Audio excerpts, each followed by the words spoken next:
Okay, hey guys, we're able to hear that. Okay, cool. So, do you notice the incredible change in his self-portraits just during the Paris period? Suddenly it goes from um, feces brown, slime green to all the other colors, blues, greens, yellows, all of those colors, right? And all of that happens now in the Paris period. We're not quite there yet. We've got about 2 weeks to go. But a question that I've sort of been thinking about myself is the thing that ultimately, I don't want to say killed Van Gogh, but was certainly hastening his demise. Was that already in play at this point? In other words, did he have syphilis before he arrived in Paris? What do you guys think? Did he have syphilis before March 1886? Or did all the rot, the physical rot that entered his body, did all of that occur in Paris? What do you guys think? Oh, thanks a lot. Yeah. Thank you. It's as close as I don't really have any orange shirts. It's as close to orange as I've got. Okay. Please vote in the poll if you haven't already. But we're now going to move on to the last couple of letters in Belgium. Let's quickly say hello to everyone who's here. Robbie Robin says before. Deborah says not sure when. Chelsea before. That's telling it like it is. Miami Lifestyle says he had hussies before Paris. That's true. Helena says, how old was Vincent? He was 33, 34, 35, mid 30s. Yeah, your name is quite fitting. Definitely is quite fitting. Kristen, good to see you. Stephanie, Yvonne, all the usual suspects. Good to see you. Okay, are you guys ready to jump into today's letters? Here are a couple of images just to share with you. This was me in the Netherlands. This was May 2019, so almost 4 years ago, right? And this was in Delft. That's in the Netherlands, right? And then just to give you an idea, do you think this is a Van Gogh painting? Do you think that is a Van Gogh painting?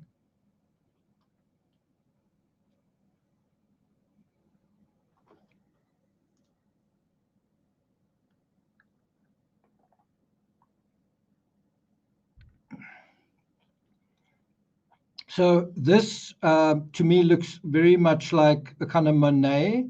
You can see to what extent Van Gogh uh, totally gives himself over to color.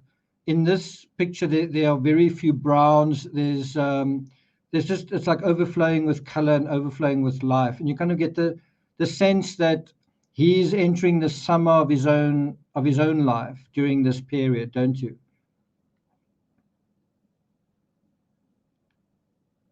Okay, right. So shall we get going with a letter?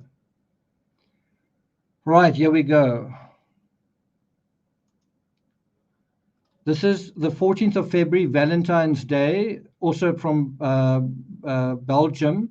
Bear in mind at this point he's still struggling with his physical health, and him and Theo have been talking about Paris, and he's been saying, I really don't want to go home, and they're talking really about that. And this is the continuation of that conversation.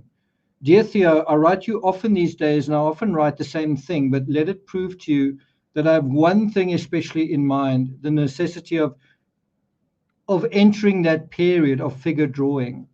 And you can bet your bottom dollar that Van Gogh's not only drawing figures, he's also doing other things with figures, to put it mildly. And that is actually why he's in the state that he's in. money that he should be spending on food, he's spending on something else.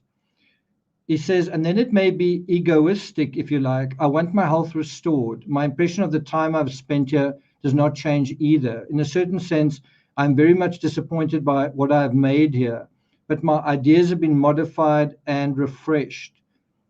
And so there you really get a summary of what Belgium has meant to him. He's started modifying quite intransigent opinions, quite rigid um, uh, impressions about what art should be. If you think about the potato eaters and how he defended that artwork, he has modified his view, he has refreshed his view, right? And he says that's the real object of my coming here. But as I've perceived that I relied too much on my health, and that though the core is still right, yet I am but a ruin compared to what I might have been. It's quite amazing language there. He describes himself at 32 years old as physically a ruin compared to what I might have been. So it would not astonish me at all if you too were absolutely in need of the same, more hygienic life that was prescribed for me. If I'm not mistaken in this, I think we cannot join each other soon enough. And I keep objecting to a stay in the country, or that's something he keeps saying kind of over and over again. For though the air is bracing, I should miss the distraction and the pleasant company of the city. What do you think he means by the pleasant company of the city? Which we should enjoy so much more if we were together. What do you think he means by that? He enjoys the distraction and pleasant company of the city, which he wants to enjoy with his brother if they're together. Now, I do kind of wonder whether some letters between the Van Gogh brothers haven't been excised out of the archive. You do have that to some extent with the letters of Anne Frank, that not all the letters of Anne Frank are actually, um, what's the word? Available for public consumption. And so one does wonder if some letters have been discreetly and selectively withheld. It feels like a conversation has occurred between the brothers that we're not aware of, doesn't it? Anyway, it says, and if we were together soon, I should disappoint you in many things, yes, to be sure, but not in everything, and not in my way of looking at things, I suppose. Now that we are discussing things, I want to tell you to begin with that I wish both of us might find a wife in some way or other before long, for it is high time, and if we should wait too long, we should not be the better for it. It's quite interesting, those words. Is basically saying, I think the both of us need to find a wife. Well, one of them is going to succeed in that. But I say this in all calmness. It is one of the first requisites for our more hygienic life.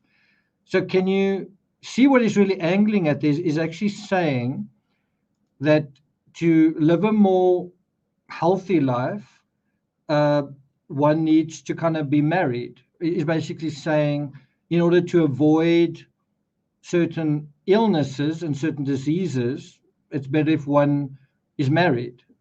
And then he actually expands on that in quite a explicit way. He says, I mention it because in that respect, we may have to overcome an enormous difficulty on which a great deal depends.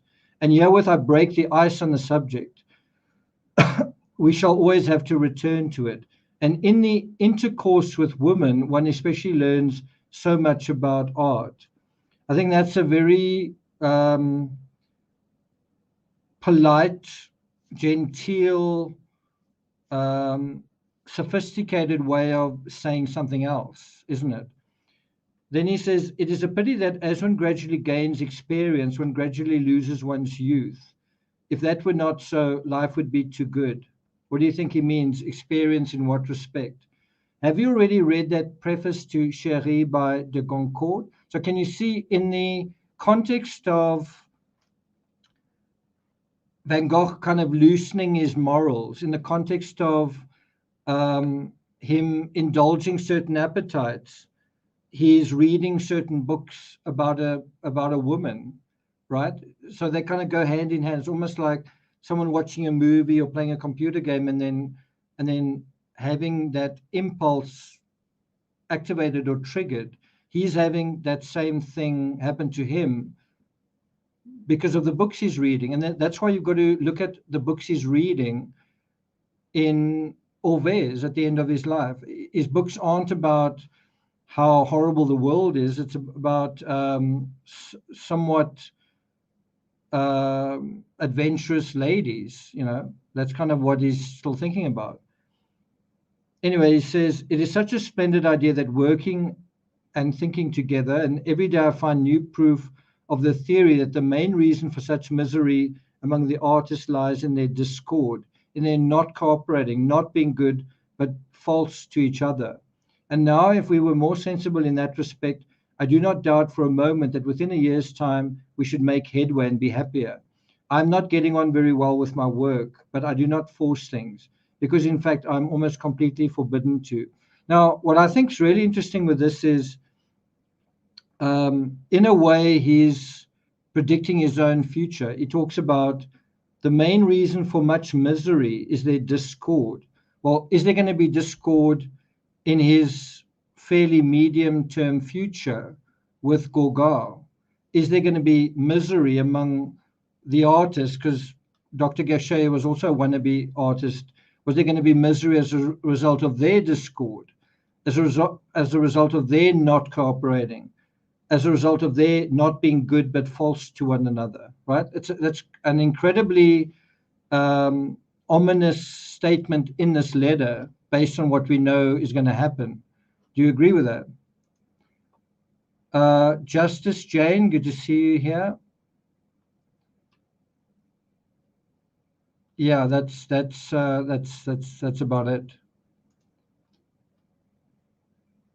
Well said. But you can see he is trying. Well, he's aware of the fact that he does need to be more hygienic, right? Okay. So let's continue. Then he says, and I want to keep up my strength for that first time in Paris, if that is to follow first, without any other interval than 1 month in the country, for should like to go there in good condition. I don't really know what he means by that first time in Paris. I think I know what he means, but I don't know if that is what he means. Anyway, he says, it was Sunday today, almost a spring day. This morning, I took a long walk alone all through the city, in the park, along the boulevards. The weather was such that I think in the country they will have heard the lark sing for the first time. In short, there was something of resurrection in the atmosphere. Pretty potent words given what is about to happen to him. He's about to go to Paris and experience this whole new side to himself, right? Yet what depression there is in business and among the people. I do not think it exaggerated to be pessimistic about the various strikes, etc., everywhere. So bear in mind, at this point, industrialization is starting to take place. And workers are being organized in certain ways. And pay is being adjusted in certain ways as well. Then he says, they will certainly prove not to have been useless for the following generations, for then they will have proved a success. But now it is, of course, hard enough for everybody who must earn his bread by his work. The more so because we can foresee that it will get worse and worse from year to year. Now, it sort of makes you wonder if we could talk to Van Gogh through time and say, hey, we are out here in 2023. Every year it seems like things are getting worse and worse, and yet life goes on, right? So it's quite strange reading about that pessimistic view. But anyway, that is the state that he finds himself in. The labor against the bourgeois is as justifiable as was the tiers état against the other two 100 years ago. The best thing to do is to keep silent, for fate is not on the bourgeois side, and we shall live to see more of it. We are still far from the end. I must say, someone who we haven't seen in lives for a while is Bria. I wonder how she's doing. We really actually need to reach out to her. Anyway, so although it's spring, how many thousands and thousands are wandering about desolate? Well, isn't he one of them? I see the lark soaring in the spring air as well as the greatest optimist, but I also see the young girl of about 20 who might have been in good health, a victim of consumption, and who will perhaps drown herself before she dies of any illness.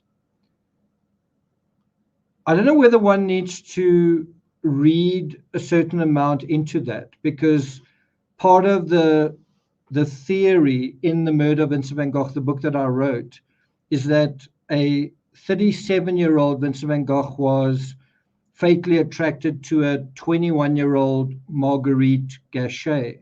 Well, here you have a 32-year-old Vincent van Gogh talking about a young girl of 20, and you would imagine, as an artist, um, that he might have some, how can I put it, some tastes in women that are, because he's not a, what's the word? He's not a proper person, in the sense that he's not married, he doesn't have a proper job, and so he's kind of enjoying female company in a, I don't want to say a subversive way, but in a, and I don't want to say an unnatural way, but in a way that is not absolutely normal, right? And so one does wonder what that what sort of direction that was taking him into. And if, because I'm just saying here, he talks about, I see the young girl of about 20. Um, why not someone else? I don't know. I'm just wondering whether his interest in the woman of the night didn't make him, as an older dude, in that sense, he's maybe picked up some bad habits, if that makes sense. Anyway, he says, if one is always in respectable company, do you guys see what I'm angling at? Anyway, one is always in respectable company among rather well-to-do bourgeois. One does not notice this so much, perhaps, but if one has dined for years on that, as I have, one cannot deny that great misery is a fact that weighs the scale. Do you notice he talks about misery almost in a objective way? It doesn't really sound like a victim when he's talking about it. Oh, okay, away at a competition. Okay, cool. Thanks, Stephanie. Anyway, he says one may not be able to cure or to save, but one can sympathize with and pity them. Corot, who after all had more serenity than anybody else, who felt the spring so deeply. What do you think he's talking about when he says that? Was he not as simple as a working man all his life and so sensitive to all the miseries of others? And what struck me in his biography was that when he was already very old, in 1870 and 1871, he certainly looked at the bright sky, but at the same time, he visited the ambulances where the wounded lay dying. Illusions may fade, but the sublime remains. One may doubt everything, but one does not doubt people like Corot and Mallet and Delacroix. And I think that in moments when one does not care for nature anymore, one cares for humanity. That's quite profound. That's quite profound. If you can send me something extra this month, be it more or less, even if it's only 5 francs, do so. If you can't, then it can't be helped. I'm greatly longing to know your decision, if perhaps you would approve of my coming to Paris already about April 1. Well, there you have it in black and white. He's basically saying to his brother, can I come to Paris in 2 weeks? No, 6 weeks, right? He's basically saying, putting it out there, are you okay with me coming to Paris in 6 weeks, basically? And at this point, he's still 32 years old.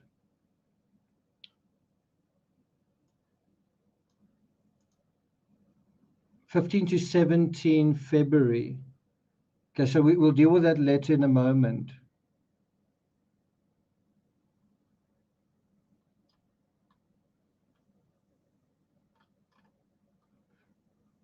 Okay, something I just want to share with you guys. I went for a walk with Timmy this evening, and there was this incredible light show in terms of the dusk, the evening glow around the dusk, around the sun setting. There was this huge gray thundercloud that had sort of propped itself up, like almost like a part of a cardboard box that has been partly dismantled, and so you had this huge,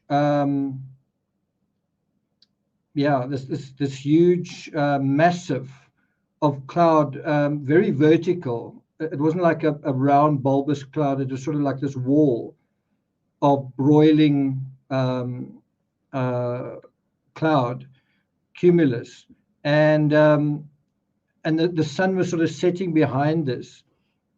And what it did was quite incredible. It created these rays of sunlight through this cloud, and I call that God light. It's sort of like where you see the rays of the sun in the sky, but created by the way that the clouds funnel the light.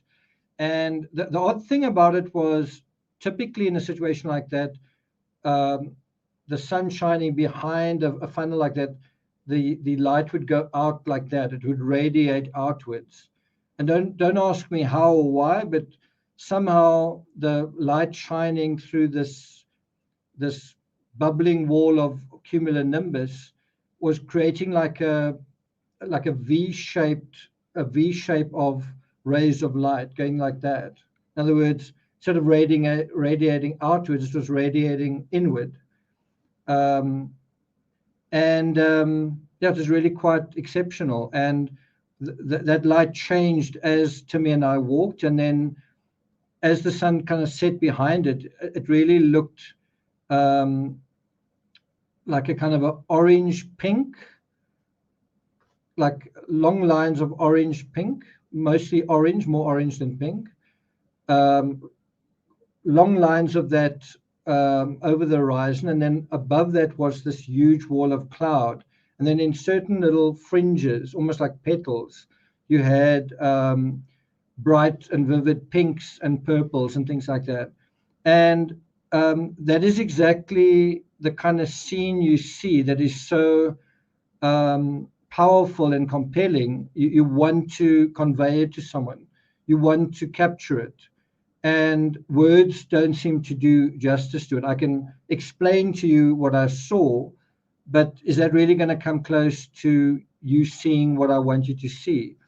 And so, 130 years ago, the best way to capture scenes like that would be to paint them. Even taking a photo of that, that today is probably the easiest way to capture it, but it doesn't always do justice to the true colors of those spectacular scenes. You don't quite capture the scale of it.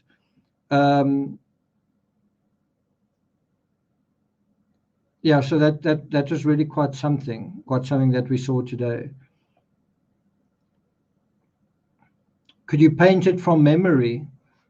I probably could, but I'm not the best painter. Not the best painter. If you didn't take a photo, would you paint it? Do you have paint? I don't have paint. But what I can tell you is, when I was looking at that incredible scene in front of me, I couldn't help thinking of my brother's cloudscapes, which often look impossible. That they sort of look like storms that are very unlikely. And this was something that, if you didn't see it and someone painted, you might not believe it. Let me see if I can find one of my brother's paintings with one of those cloudscapes. I guess this is not too bad.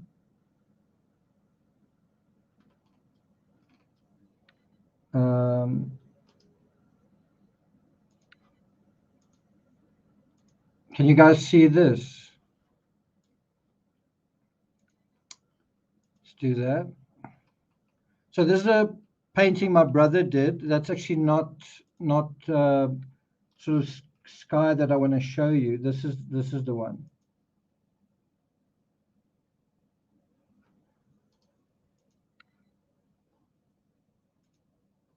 That's the one. So that's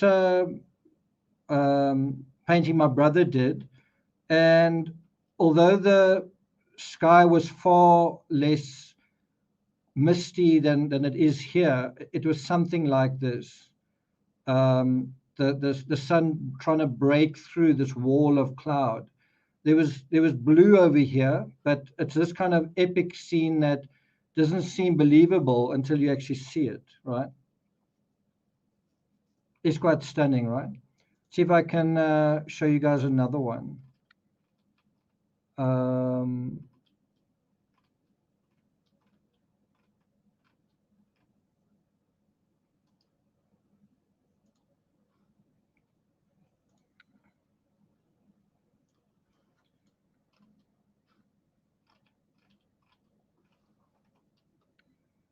oh, this is quite nice.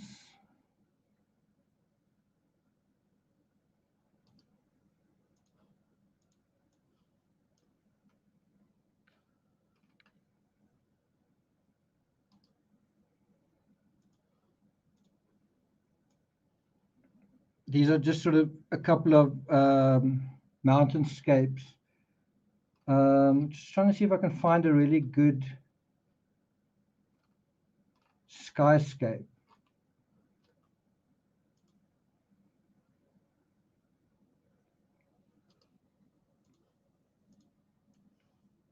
Anyway, I can't quite find exactly what I'm looking for, but there you have it. Oh, this one's quite good.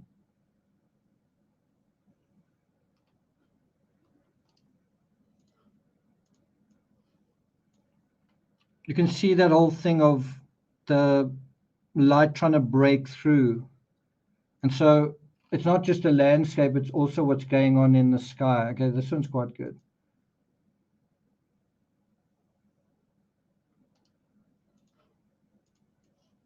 There you go.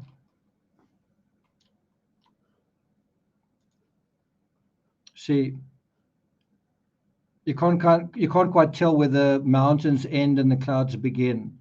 But that is a little bit like what I saw today, that sort of thing. So if you guys want to look at like on your own time, some of my brother's pictures, you can have a look at this site. Uh, let's just put it over here. Yeah, it is Africa. It is Africa. It's the Winelands area, the Cape Winelands area of South Africa. So it's the southwestern part of South Africa. Is pretty beautiful. So I'd love some of you guys, especially you guys in the Team Peachtree channel, to I'd love to show you guys these sort of scenes that my brother and my great grandfather painted. You know, the parts of South Africa that they thought were worth painting. So it really is worth it.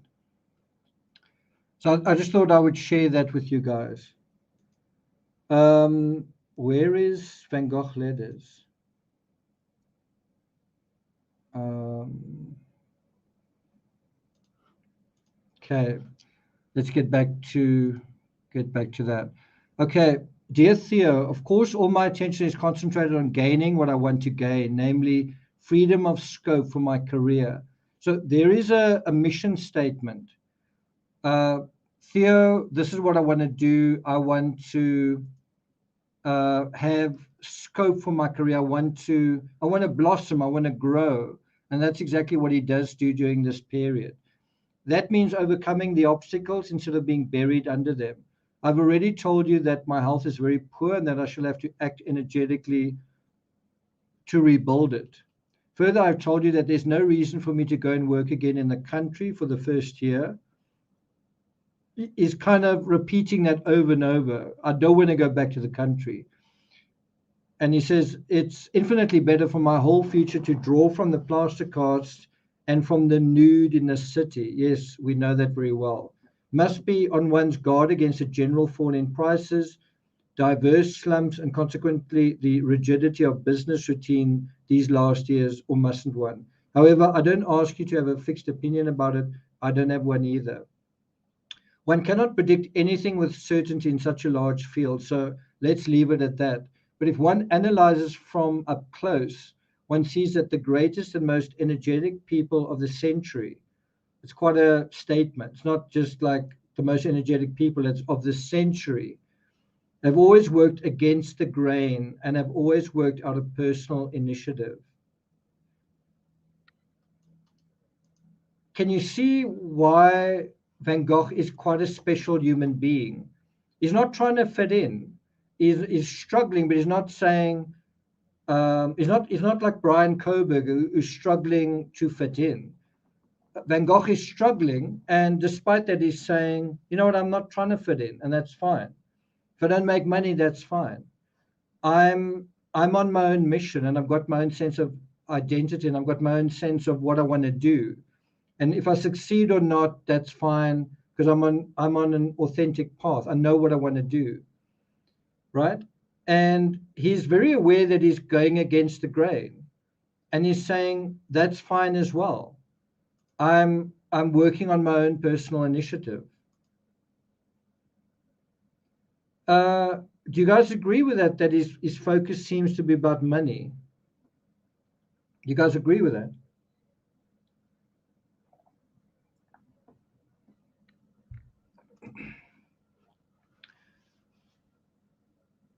He talks about personal initiative in painting and in literature. He says, I don't know anything about music, but I suppose it has been the same there.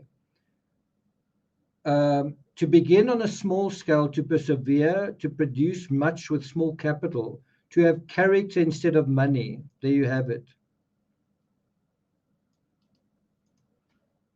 Some incredible turns of phrase. To have character instead of money, audacity rather than credit. Mel Stiller, thanks for joining us. So, Kristen, in terms of the money, he does need money, is aware that he needs money, but he's not driven by money. There's a difference. He needs money, but he's not preoccupied with money and he's not trying to be wealthy.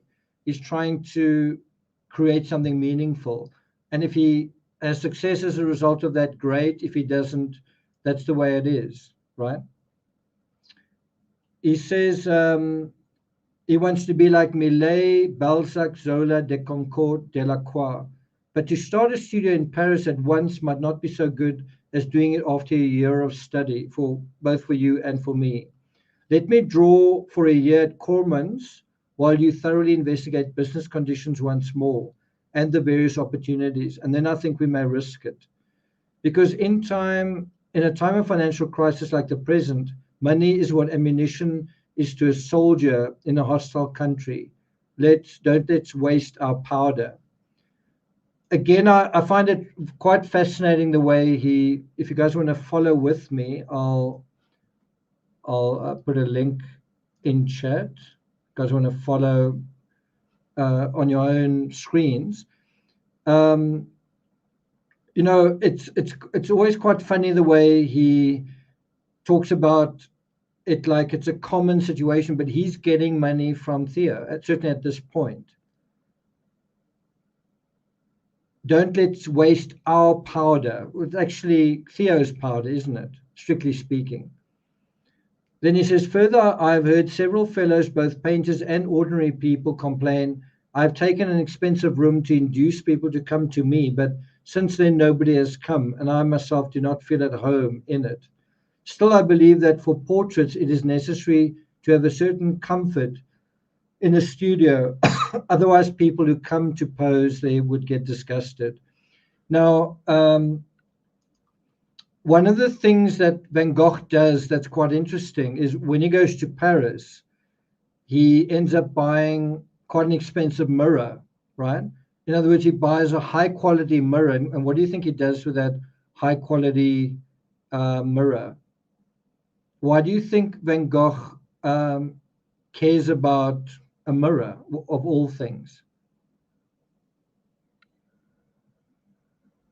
Tanny says he would do better if he managed his money. By the way, I saw your comment on Patreon. Thanks a lot for that.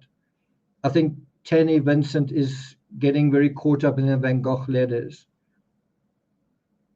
Why do you think Van Gogh spent quite a lot of money on a mirror when he got to Paris? We're jumping a little bit ahead of time, but why do you think that was?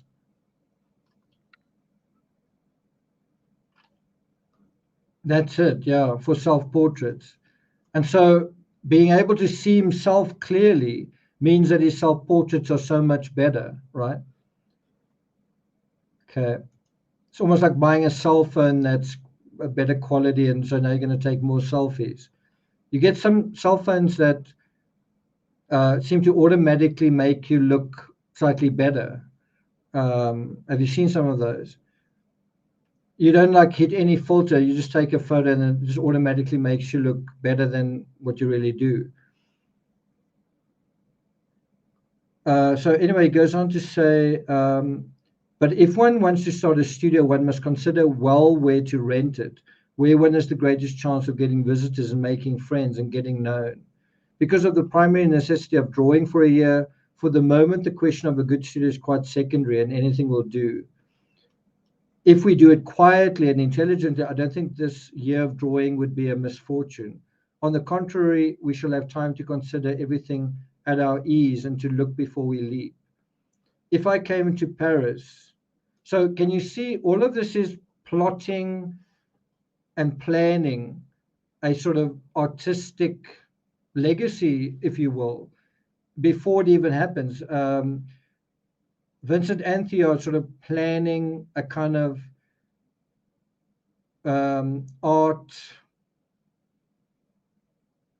I don't know what to call it. They call it a studio, but it's basically, yeah, trying to sort of get themselves established. Vincent as an artist, but his brother's an art dealer. And by Vincent painting and kind of developing a network of friendships with other artists, that's going to benefit him and it's going to benefit Theo. So can you see how they're thinking in kind of a strategic way? Anyway, it goes on to say, if we work for another year, if we recover our health, both you and I, then we can resist things so much better than now. What do you think he means by resist things? But what must I do now? Look here, going back to Brabant is really a useless detour. In other words, the Netherlands. And I shall lose money and time by it. Why can't I go straight to Paris from here?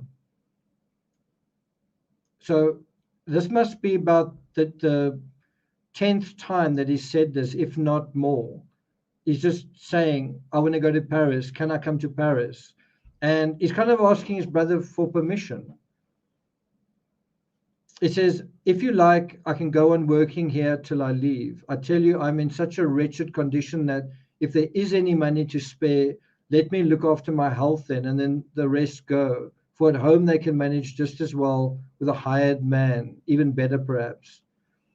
So again, you kind of got to ask yourself, is he a hypochondriac? Is he overstating how sick he is because he wants to go to Paris? Or is he sick anyway and he wants to go to Paris?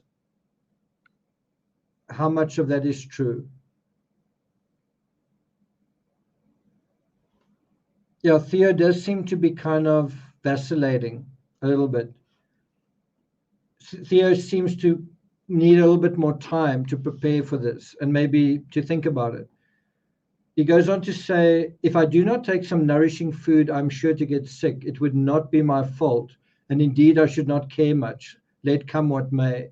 If I go to Brabant, I have the expense of my journey. I must also pay for my room there, which I've given up, and must find another place to store my things, which would be no less than 50 francs rent, and another 50 francs in advance for a new storage place and for moving. So he knows how to argue to his brother.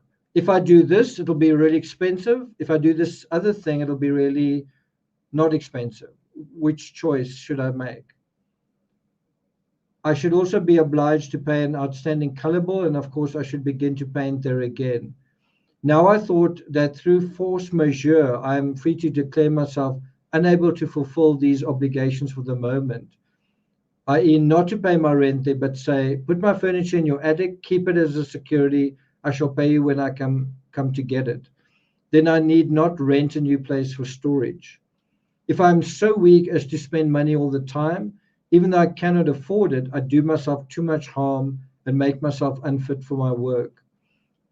I think you will agree with me if you remember how I've complained lately that I could not go on in that way. You see that there was a reason for it. If I'd known, I feel like I need to put my glasses on. If I'd known beforehand what I'd noticed here about opportunities to work in a studio, I should have done it sooner. Now, as I must go on, and as I am ill at the same time, I cannot but ask you to allow me to stay here till I go to Paris. And by all means, let me go to Paris no later than when the course here ends, that is March 31st.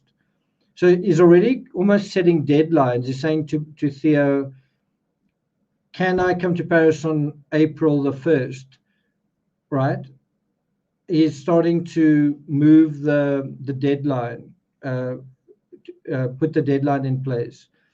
Then we shall still have the unavoidable expenses of the journey to Paris. You will have to move too, which also brings expenses. So Brabant is a useless detour, a loss of time. The way things are now, I must live from hand to mouth, and what is unpaid must wait. When I've recovered my health and begin to sell in Paris, all right, then I can pay the rent and the colors. Let me ask a silly question. Does Van Gogh ever sell anything in Paris?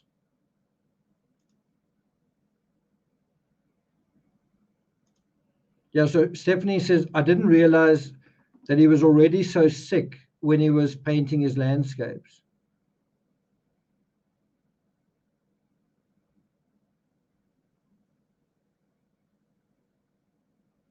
So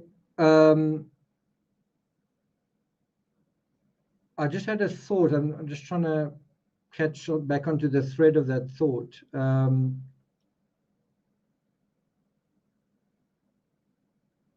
Anyway, maybe it'll come back to me. Anyway, he says, I can't now. I don't have the money. Neither do you. That's all. Besides, I've had so much unpleasantness there that I need not consider any of their feelings. I think he means unpleasantness at home. I would It would also be a weakness on your part if you try to change it. You continue to write to me that you have no money. So I think that is one of the reasons why Van Gogh feels like he needs to go to Paris. It's like, well, if his brother doesn't have any money, then the only way he's going to be able to continue painting, because his brother maybe can't afford to give him rent money or give him prostitute money, whatever you want to call it, is to shack up with his brother. And that is what he ends up doing. And you can tell there's a bit of a mischievous side to Van Gogh, because his brother never really says, Vincent, come to me, I'll look after you. He never says that. Vincent basically pitches up one day, like, surprise, right? And what is Theo supposed to do with that? That's right. That is right. That's also correct. So he says, if it is not possible to make money for food, it need not be possible for rent either. And I know too well that at home, Reika, the gardener, or Hussing is much more fit than I to pack things up and send them off. I do it if I were there, but to travel there on purpose when there are at least 6 pairs of hands as good as mine at their disposal. So he's saying over and over again, I don't want to go home. I don't want to go home. Then he says, no, after all, I don't care, but I tell you only what is right, and I point out to you the urgency of carrying through what will help us on. It would not be pleasant for me to come back sick either. You can't say anything against that. Let me recover my health first. I'm now too far below the mark. So this is getting emphasized over and over again, is health, right? Do you think it's true? Do you think he really is not well? In short, the conclusion of this and the previous letter is to go on quietly, either here or there, much better still at Cormans. Besides, I'm sick, though I keep going. If I saw a possibility of doing it, I should not object to going back to Brabant. I should even do it gladly if I could, but neither you nor I have the means, and they can spare me there better than they can use me. So he's kind of repeating himself on the same thing. Okay, now we go to 15th to 17th February.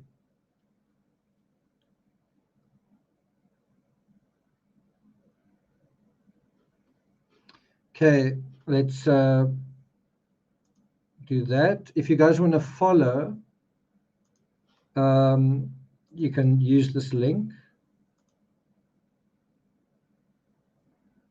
Lorraine says it's true about the health. So if it is true, you've kind of got to ask yourself, when he's not well, he communicates to his brother. When he's in physical distress, he tells his brother about it. So why would he not do that if he was suicidal? If he was mentally distressed, why would he not say that? Because he says when he's in physical distress, also that is in some kind of mental distress, that is dizzy or faint. And he talks about being optimistic and pessimistic. Why would he not, if he is so expressive about his health and about all the little details, why would he not talk about his changing motivations, his attitude to life? Because he tells Theo everything, virtually a letter every second or third day. Does that make sense? Okay, so let's continue. Dear Theo, I'm longing very much to hear from you, for the time has come for me to make a decision. There are only 10 days left in the month, and I have to know what I must do. So he feels dependent on his brother, and quite rightly, because he is dependent on him. For myself, I've come to a decision. I only wish you would see things as I do. If you approve of the plan of my coming to Paris as soon as possible, then after having been in Brabant for a short time, I shall send you from here the studies and drawings I have here. But I must hasten to send them, otherwise I shall have to stay here longer again. So you can see how he's premeditating things. It's 2 weeks to go before the end of the month, right?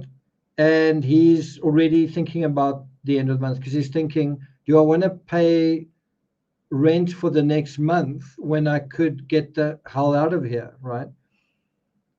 He says, I should also like so very much to finish having my teeth fixed. What must I do? I have a total of 1 franc 50 centimes left, so he's got no money. I've got 1.5 francs left, and as to my food, I paid 5 francs in advance until the end of the month.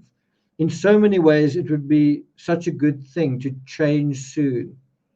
You understand that no money is left to take painting materials from here to Brabant, so I shall be doubly in a fix there, both as to models and colors. So there's no choice. Besides, what need is there to choose? For what is most pressing must come first, and that is the period of drawing from the nude and the works of antiquity. So he says here, what is most pressing must come first. Well, what is the most pressing? I've got to draw from the nude. Perhaps I think you've kind of got to ask yourself, why is he in such a fix to begin with? Like, in a word, why is Van Gogh in this situation where he's got no money, his health has gone to the dogs, and he's in a really weak situation? In a single word, what is the reason for that?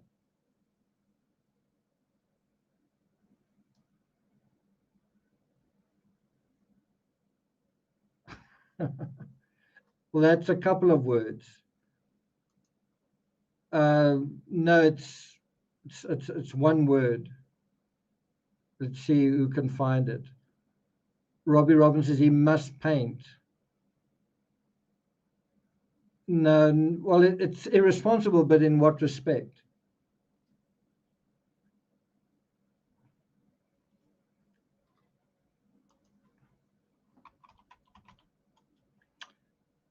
That's just about right.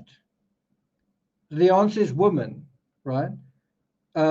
He has gotten himself caught up in all sorts of intrigues with women, and as a result, he has spent all his money. He's uh, kind of endangered his health, and it's already because of his interest in women.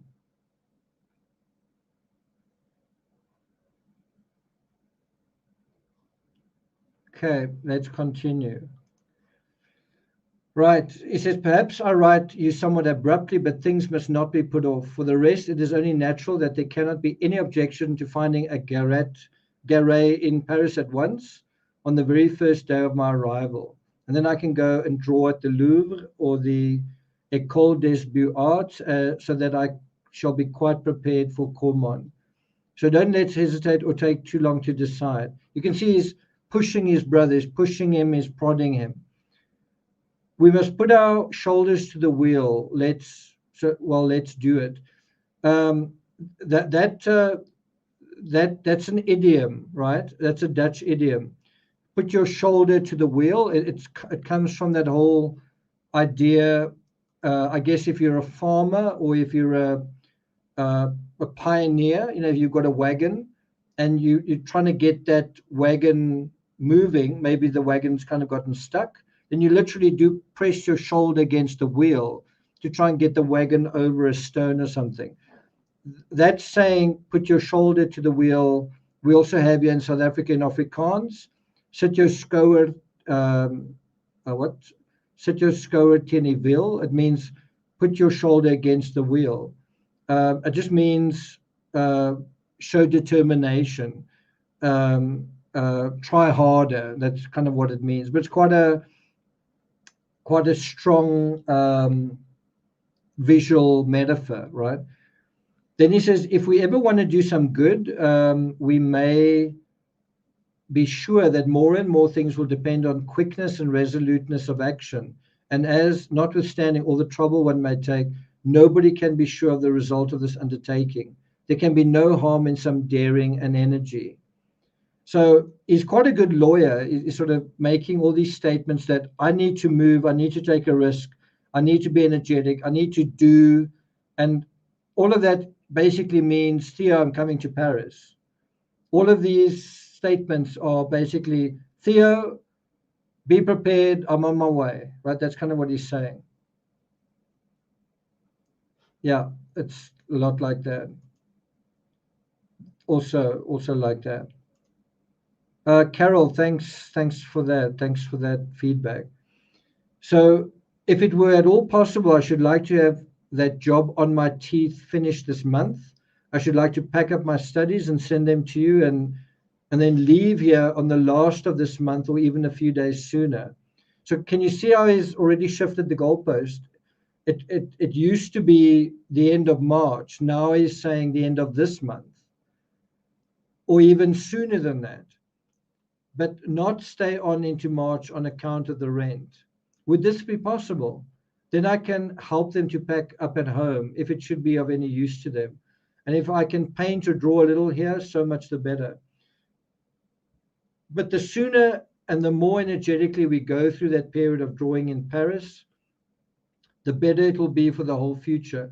The feeling I kind of get is somewhere along the line, Theo may have said something like, maybe at some point you should come to Paris. And Vincent pounced on that as like an official invitation. Doesn't it seem that way to you? And now Theo's like, whoa, whoa, whoa, whoa, whoa, easy, hold your horses. Anyway, he goes on to say,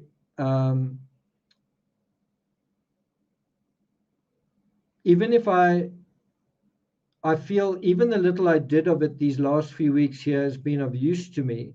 And if I did not do so and tried another way, direct from nature, I should always have trouble with people who have been at some academy who would say that according to them, I cannot draw. So he's kind of getting criticism.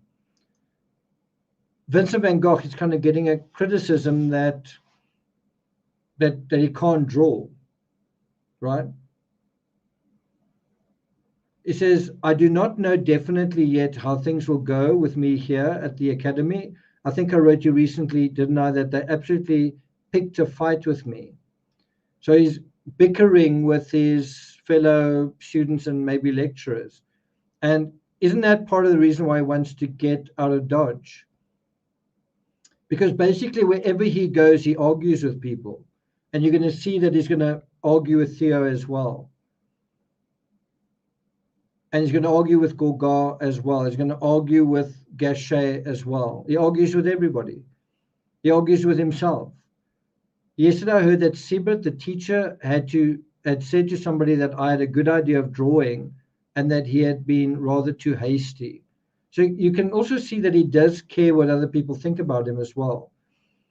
He says, and he does not come into the class often. I have not seen him for a few days. At the moment, I'm working on a woman's torso. Goodbye. Do write as soon as you can. My health remains pretty much the same, yet I believe it is beginning to improve. With a handshake, ever yours, Vincent. Then this postscript. If I did not insist on it, going to Paris, I should not recover, for I must try to earn more. So he's really pushing hard. He's really trying to sell this thing of, I've got to come to Paris. I have to come to Paris. It makes sense me coming to Paris. And he's saying, I'm going to earn more. If I come to Paris, I'll earn more. But this is someone who sold nothing in Newnan, who sold nothing in Antwerp, and he will end up selling nothing in Paris as well. But he's trying to convince his brother, if I come to Paris, I'm going to sell art like hotcakes, and I'm going to be out of your hair in no time. And there's an admission. I'm living too wretchedly now. If one didn't have to pay for so many other things, one could live very well on 150 francs.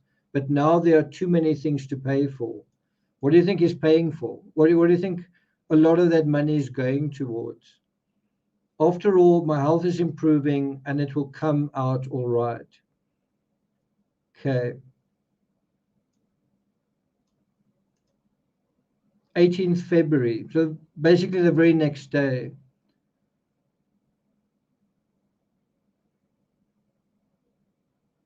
That's right. Yeah. Theo's not saying, okay, Vincent, you want to come and stay with me? Welcome. Surprise. It's kind of like Vincent is really pushing the whole pitch, and Theo's like, maybe we'll see. I don't know. I'm not sure. We'll think about it, kind of thing.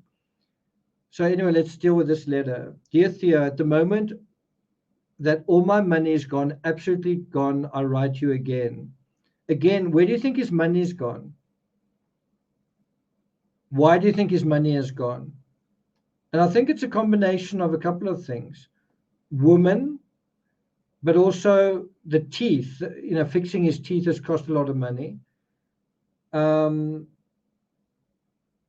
Maybe a combination of the two.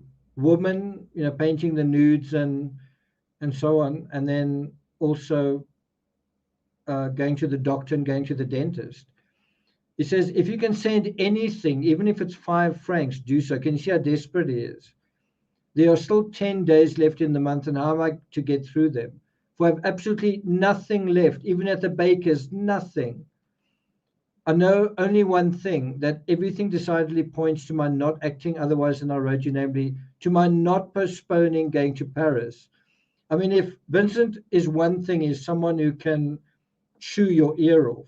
I mean, here he's doing it with letters, right? He just doesn't stop, right?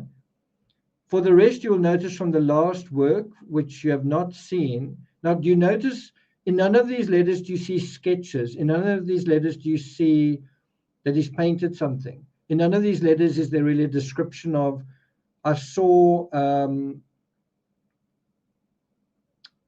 a puddle with a shoe in it, and the silver was so clear, and the dark leather of the shoe was so shiny.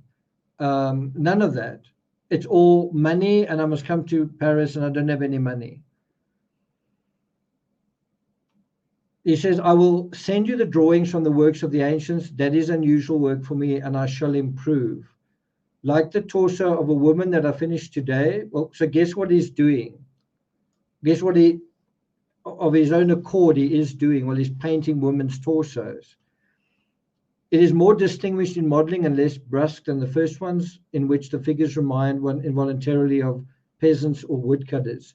If I had not been sick, I should have been able to do more here. What we have to do is go quietly on, but that period of drawing cannot be avoided and is most pressing. And I'm so sure that my spending the time between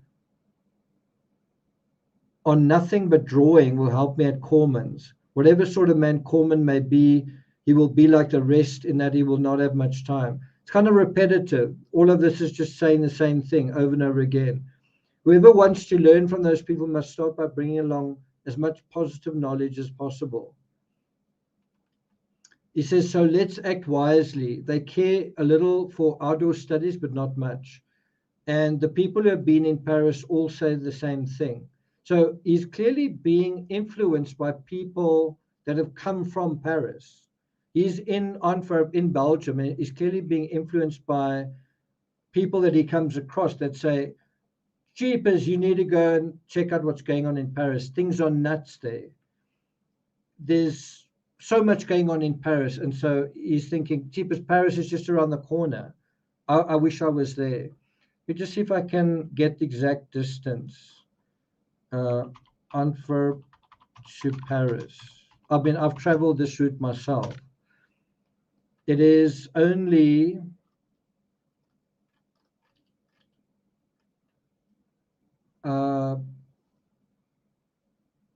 it's only about 350 kilometers.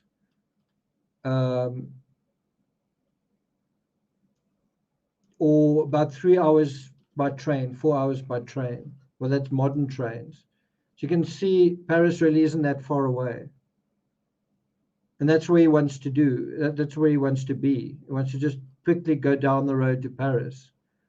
He's waiting for Theo to say, okay, come, right?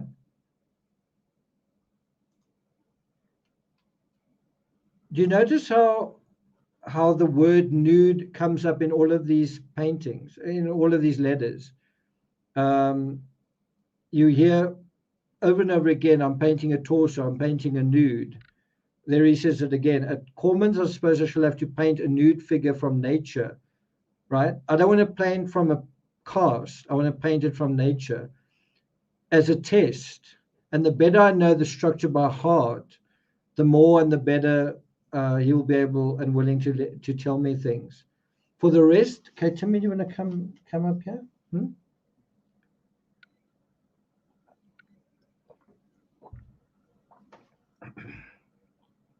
Timmy, come boy.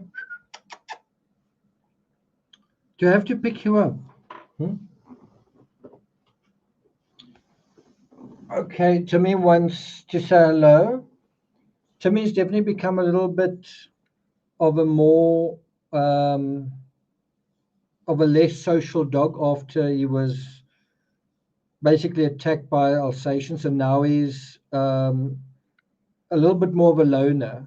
He's not become antisocial, but he's definitely become more tentative. He doesn't just like run and join a group of dogs. He's now like, okay, let's see what's going on here. So a little bit of innocence lost, which is a little bit sad, but it's also a sign that he's learning how to deal with, I was going to say people, he's learning how to deal with his own species, that not all dogs are good dogs. Not all dogs are safe dogs. Hey, Timmy. Hmm? Okay, you ready for your Madonna and child moment? Hmm? Okay.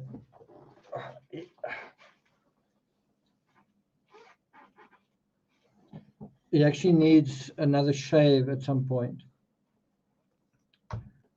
Timmy's definitely not going to get a brother. Okay. He meets dogs every day virtually, so that's going to have to do. Then he says, we must see how we get along together. And that is actually a very important aspect. And by the way, that ultimately determines why Vincent actually leaves Paris. So he's about to go to Paris. One of the main reasons that he leaves Paris is that him and his brother just can't stop fighting, because he's a very, Theo says that Vincent is a very inconsiderate, selfish lodger, right? Which gives us a bit of a different idea about somebody that we think is, quite inspirational. So they don't get along terribly well. I think to start off with, they do get along quite well, but it doesn't take very long before Theo feels like a prisoner in his own home. And one thing we do want to look at is letters from Theo home to say, kind of behind Vincent's back, see, this is what I've got to deal with. I'm living cheek by jowl with this incredibly hard to live with human being. It's my own brother, but jeepers. And then it's a relief when he leaves, and it's a relief for Van Gogh also when he leaves. And so there's this strange thing that they get along so well. They've got such a strong relationship in their writing, but when that relationship is tested in the real world of living together, then they don't really get along that well, which I think says a lot about who Vincent is, and says a lot about the character of Theo, that he persists with his brother regardless, doesn't it? There are a lot of people that seem to think I would love to have lunch with Vincent, or I'd love to go and walk in the park with Vincent. I don't know if you would love it. He'd probably either say nothing to you, or he would say things that offend you, or he wouldn't stop talking.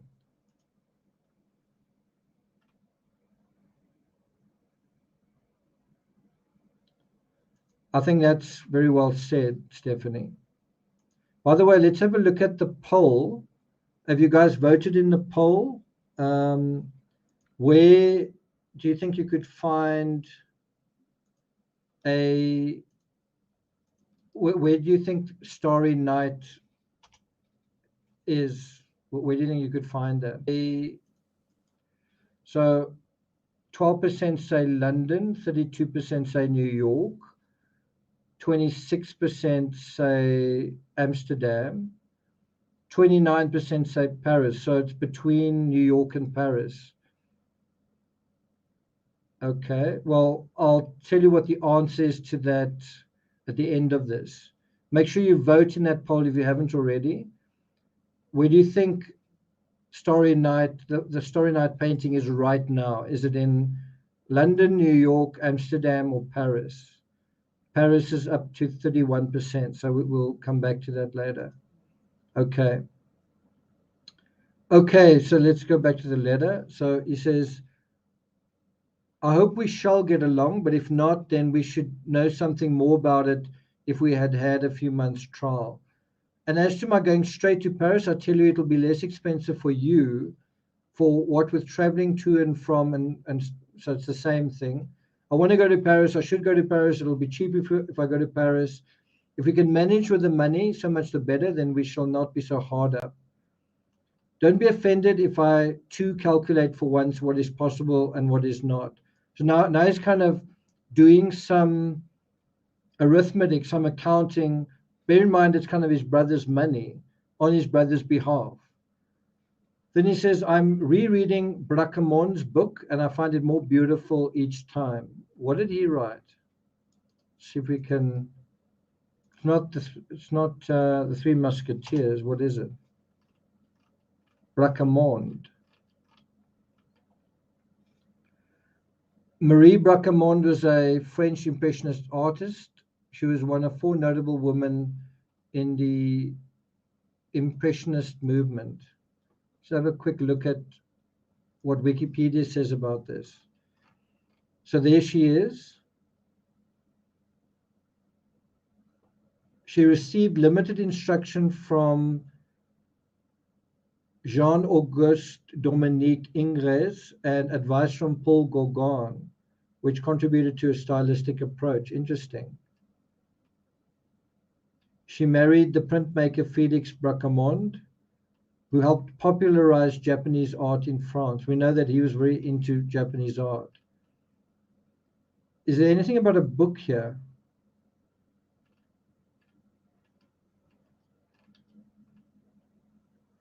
The critique Philippe Brutti referred to as one of the most intelligent pupils in Ingres' studio.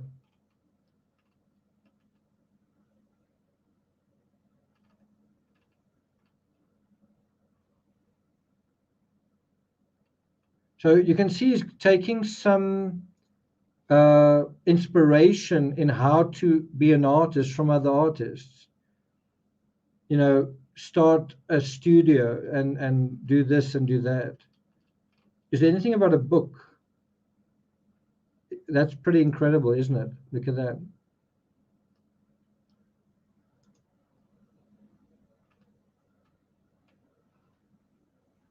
Isn't that beautiful? You don't often hear about female artists in this particular period, do you?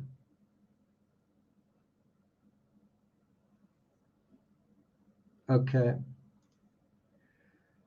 So he's reading a book, I guess, about her. He says, I feel that you do not approve of my going straight to Paris. Well, there is a little bit of honesty from him. I'm getting the message that you don't really like the idea of me going to Paris. Otherwise, you would have already answered me. Yeah, I think so. And then he still pushes it. I have the opportunity to consult people. We ought to have done it a long time ago. Bear in mind, he's the older brother, and he is definitely pushing, nudging, poking, prodding, right? He says, from the moment that I send this letter off till I get your answer, which I hope, however, will cross mine, I shall be without a cent, and it will mean fasting again.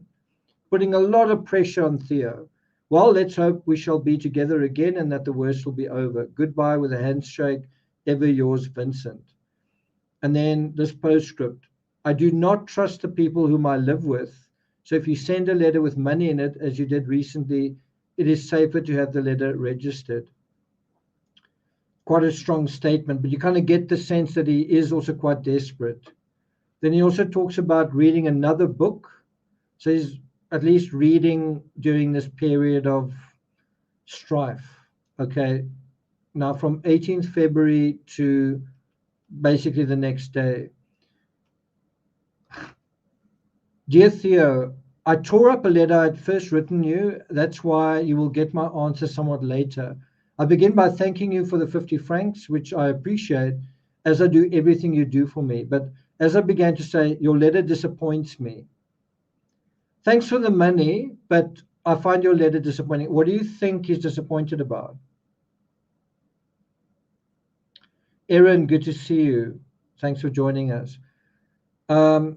He says, you do not comply with my request, for I stick to my opinion that the reasons I gave in my last letter for coming sooner were quite logical. So he's kind of asking his brother if he can come to Paris. His brother's basically saying no. And he's just continuing to dig in his heels and kind of say, well, not dig in his heels, just insist that, you know what I'm asking for is logical. It suits me, so why can't we do it? Then he says, but as I will not quarrel about it after all, I only beg you to reconsider it. Do you think he's going to let it go at that point? Yeah, he doesn't want to see him. And he's right. He is right thinking it's not the best situation, certainly for Theo. It is a cheeky Vincent. There wasn't enough money. But I mean, a big part of that was Vincent um, spending so much money on nudes, and Vincent has spent a lot more money now than he did previously, and he's kind of insisting on it. Then he says, with regard to Corman, it is decidedly better for me to go on drawing from the plaster cast than to work out of doors, because the better I memorize the structure of the figure, the better I shall be able to follow the course. I shall have to do with people who have drawn from the cast for years.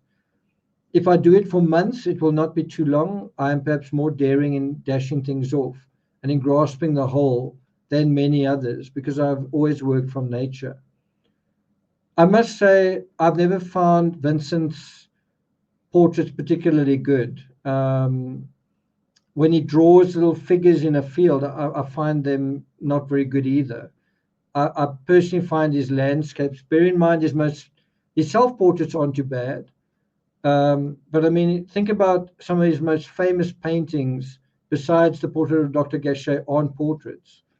I don't think the portrait of Dr. Gachet is a particularly well executed painting. I think his self portraits are better. I think his sunflowers are great. I think he's much better with still lives and landscapes than with. So, all of this brouhaha about painting from nudes, I mean, can you think of how many nudes can you think of?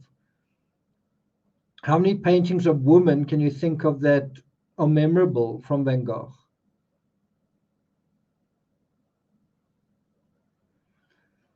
I don't know. I don't know if Theo was freaked out. I just think he was like, you know what? This is not a good time. I don't really want to be living with my brother. And yeah, I don't think he expected his brother just to pitch up on his doorstep either. And we're almost at that point.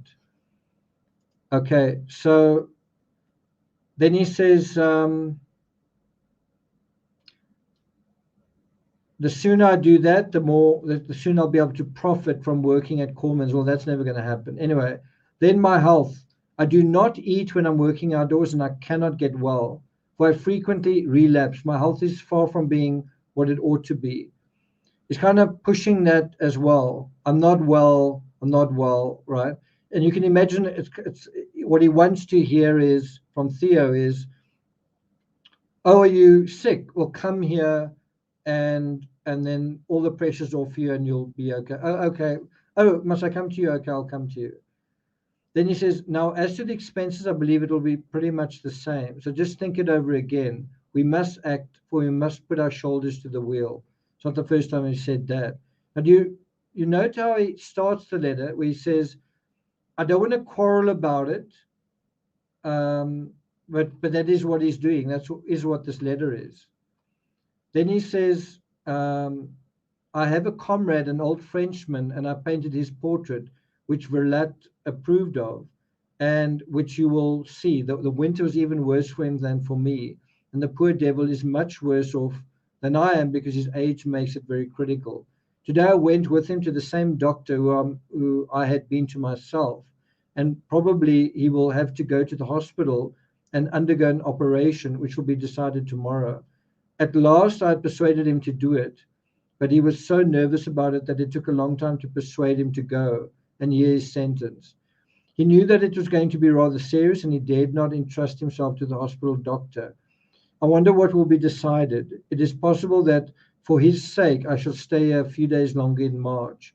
After all, there's nothing in the world as interesting as people, and one can never study them enough. And that's why people like Turgenev are such great masters, because they teach us to observe.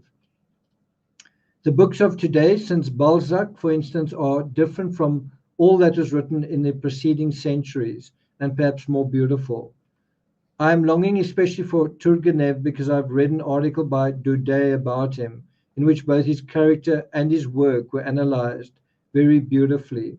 Let's see if we can have a quick look at a Turgenev.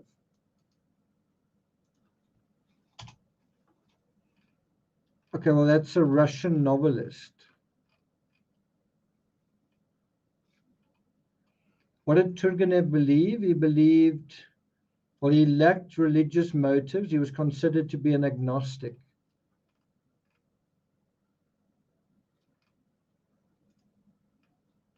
And he was also kind of a nihilist. He believed in nihilism. Interesting. Okay. Anyway, for he is exemplary as a man, and in his old age he was young as ever as far as working on was concerned.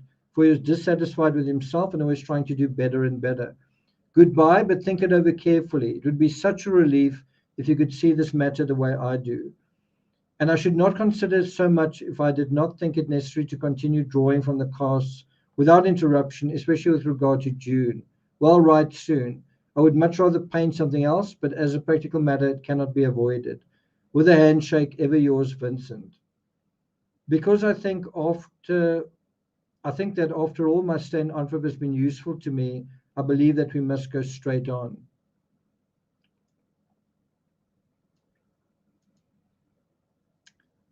Basically, the next day, when are we going to be in Paris? So this is the very last letter before Vincent just goes to Paris. He's like, I'm not going to wait for my brother. I'm just going to go. So he says, Dear Theo, right. So this is the very last letter before they actually meet in person. Well, maybe the second last. Dear Theo, I write you once more because at all events my time has almost come to an end, and I have to go back one of these days. The time of working out of doors will be there at the slightest change of the weather. So bear in mind, once again, there's not a artwork associated with this picture. There's no, I mean, you could say he's drawing, but, you know, he doesn't seem to be doing anything else anyway. Seems a bit of a waste of all the momentum that it built up. Anyway, he says, but however this may be, I continue to try to induce you to carry out the Corman plan. And I personally would so much prefer to go on drawing from the cast for a time. I guess my health is improving a little, at least in that I can digest my food a little better.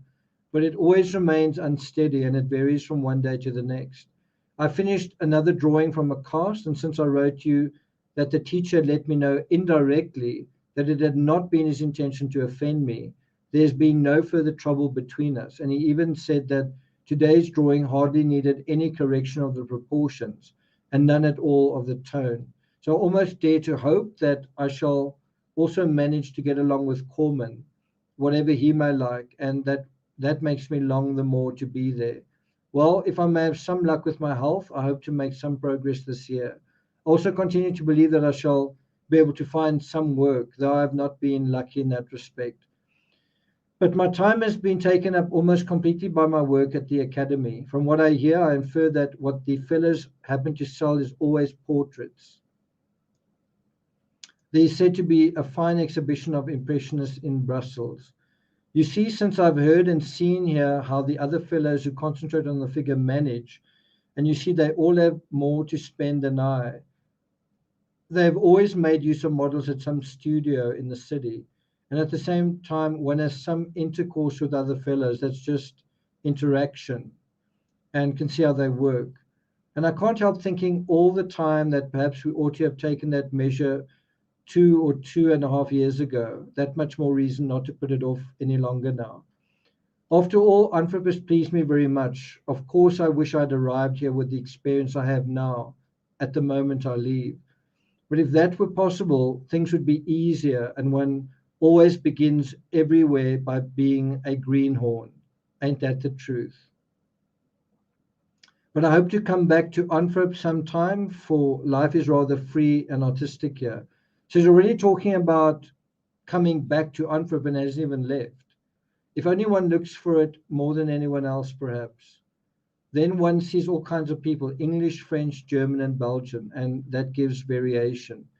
If there is one city that resembles Paris, it is Antwerp rather than Brussels. In the first place, because it is a center for people of all nationalities. Can you can you see that he's kind of saying goodbye? He's already in his heart and in his mind. In this letter, is basically saying farewell to the city. Did you notice that? Bria, thanks for joining us. Wow. I was just wondering where you are. Thanks for joining us. Hope you're well. He says, if the course at the academy continues, I should like to stay, but unfortunately from May on, there's nothing but competitions and the day class for the works of the ancients. And these are almost over. And now I have not seen Antwerp in flourishing condition, for one generally hears that it used to be much livelier. Okay, Timmy, I'm going to put you down. Okay. Okay. Huh?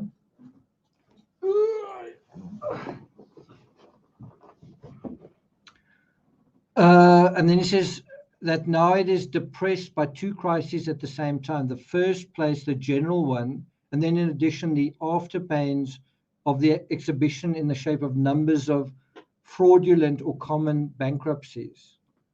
So there's kind of a financial crisis going on in Antwerp, according to him. Think it over carefully again, whether we can't find a combination that would render it possible for me to come to Paris before June. Every letter, can I come to Paris? Theo, I don't want to argue about this. Do you mind if I come to Paris? Theo, I'm not sure if you remember me asking you, do you mind if I come to Paris? Hi, Theo. I'm not sure if you got my last letter. Can I come to Paris? I should like it so much because I believe it would be better for so many reasons, which I've already mentioned to you. To which I may add that I think we can discuss taking a studio by June, same thing. If we are both in Paris beforehand, we can investigate the pros and cons. Write me soon with a handshake, ever yours, Vincent. So before we deal with the next letter, which is written, I think, in Paris, it's quite weird. He's in Paris, but not quite at his brother's home. I just want to share a conversation I had with my brother recently. I was just saying, Vincent was struggling with loneliness. And we were just kind of making a joke that, what if, one of us, myself and my brother, lived in the same area as Van Gogh, in the same time, the same area. And for whatever reason, you sort of saw him now and then or rubbed shoulders or whatever. And what if in passing you said, you know what, I see you look like you're struggling a little bit. Can I offer my advice? Take this. These are antidepressants, and have this as well. This is a dog. Just take the leash. There you go, and off you go. And probably Vincent van Gogh would never produce the art that he produced. I'm just saying, if you kind of said, are you struggling a little bit with loneliness? Okay, don't worry. Here's a vial of antidepressants. There you go. Probably need more than that, like a bag. And here is a dog. It's going to be your friend for life. Okay, for the next couple of years. Off you go, Vincent. Live happily ever after. Do you think he would have produced the art that he produced?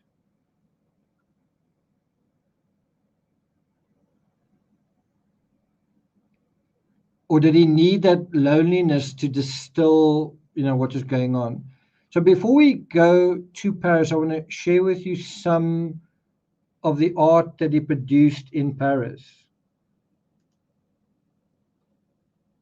And you really want to compare it to this.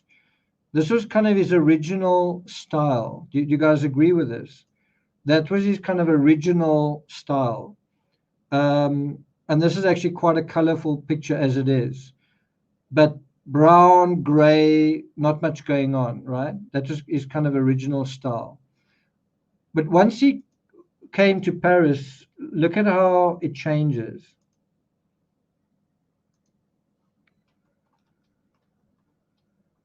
He seems to discover blue and green and other colors. Look how yellow the sky is, kind of for the first time. And for all his painting of figures, look how terrible those figures are executed. There are a couple of figures in the foreground there as well. Look how far more vivid these pictures are. And I mean, this is incredible. Look at these.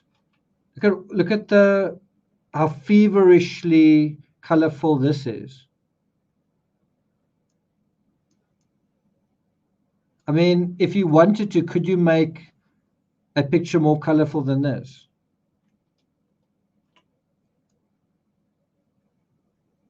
What color is missing from this picture? I mean, his hair looks like it's green. There's like green, yellow, and red in his hair. And yet it somehow ends up being ginger. There's green in his beard. Do you see that? Almost like a peach.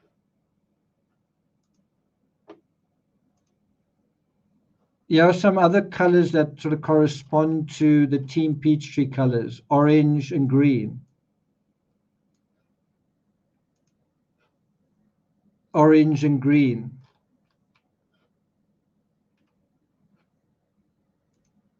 Yellow and red.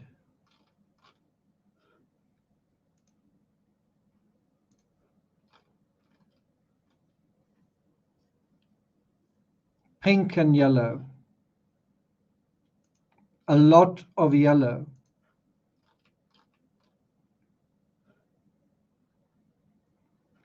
And then again, yellow and green. So that is what happens to Van Gogh when he goes to Paris. It definitely makes a huge impact on him, the art of the people that he encounters there. The revelries going on in Paris also obviously does something to him. Are you guys ready to go into Paris? Are you guys ready? Let's go. Okay, next letter. Shall I share this with you guys? So this is the 1st of March. Kathy says, amazing to me, they are much brighter than before. And bear in mind, if he didn't do this, we would never have had, if there was not this transition, we would never have we would never have Starry Night.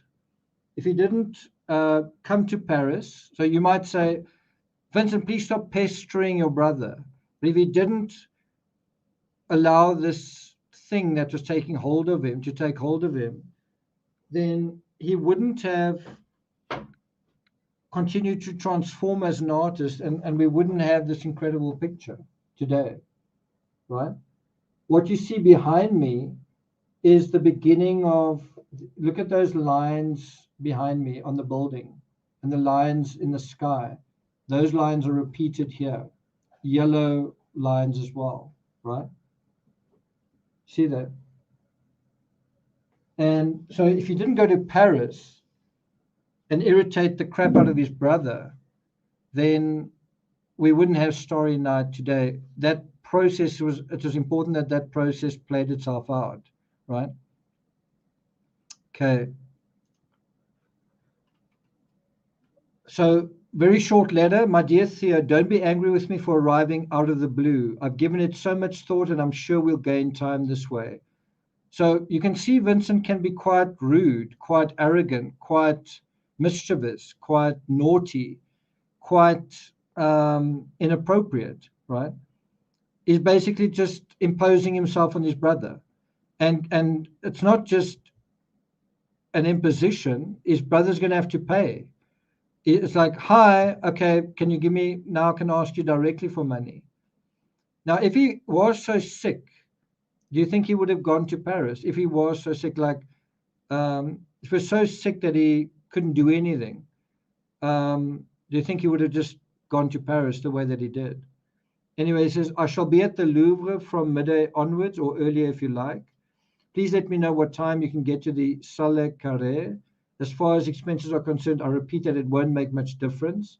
I still have some money left. So the 50 francs that his brother sent him, he's basically used to catch a train to Paris. And it's a surprise. His brother didn't know this.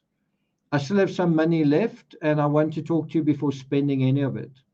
We'll sort everything out, you'll see.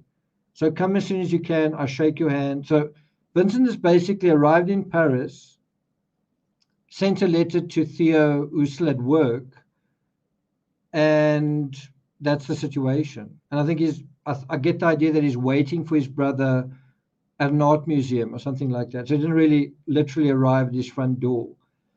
Then it says here, Vincent had arrived unexpectedly in Paris, scribbled this note in French with a piece of black crayon at the station and sent it to Theo by a porter.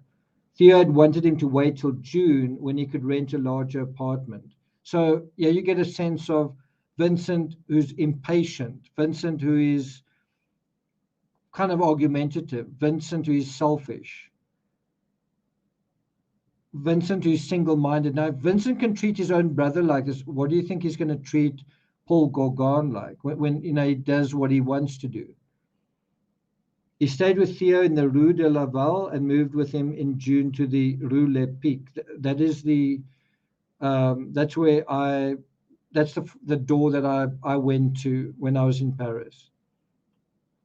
Here's a quick picture of me in Paris when I went to visit the house in Rue Le Pic. So this, yeah. See if I can show you that house. Well, the front door anyway.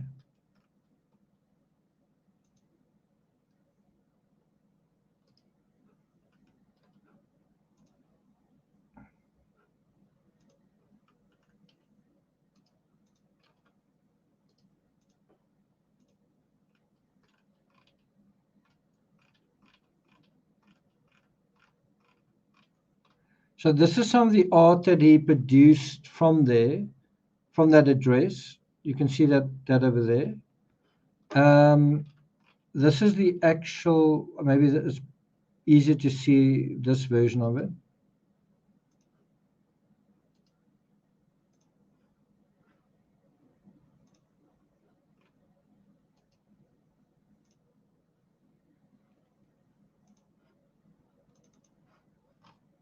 So bear in mind, this is almost like a skyscraper in 1886. Like this is quite amazing, like to be a country bumpkin and then to, see these skyscrapers. This was before the Eiffel Tower, which is the ultimate skyscraper. I mean, at the time, the Eiffel Tower would be the tallest man-made structure in the world. I think before that, it was the pyramids, actually, or something like that. But also look at the amount of color in this. The buildings are green and blue, right? The sky's got yellow in it. I just want to see if I've got a better. Here's another impression of that.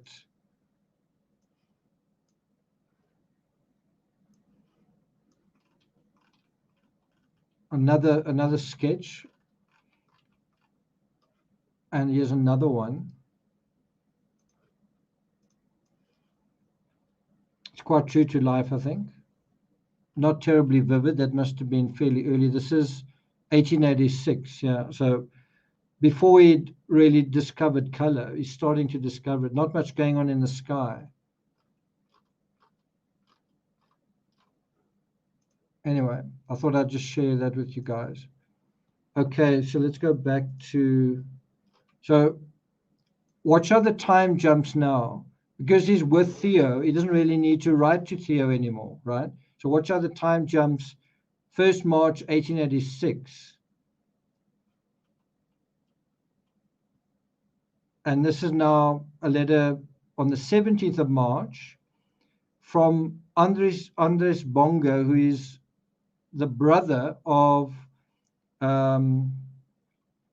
Theo's girlfriend at this time, Joe Bonga. And you can imagine why, one of the reasons why Theo doesn't want Vincent is because Theo's got a girlfriend. I don't really want Vincent hanging around. I don't know whether Joe's really going to like my wayward brother, right? As Jody left us. Lisa, good to have you here as well. Jody, we'll see you some other time. Take care. Kristen says, I appreciate the detail. Okay, so let's see what Joe's brother says about this whole freaking situation, right? So he writes to his parents, Andres, I like to say Andres, but I guess it's Andres, which is like Andrew, Andres Bonga to his parents in Amsterdam. Short little letter. Some days ago, De Meester paid Van Gogh a visit. What's De Meester? Oh, the Dutch novelist and art critic. Okay. We were not mistaken. He was the man who nearly went into hysterics when he had to pass the ambassador.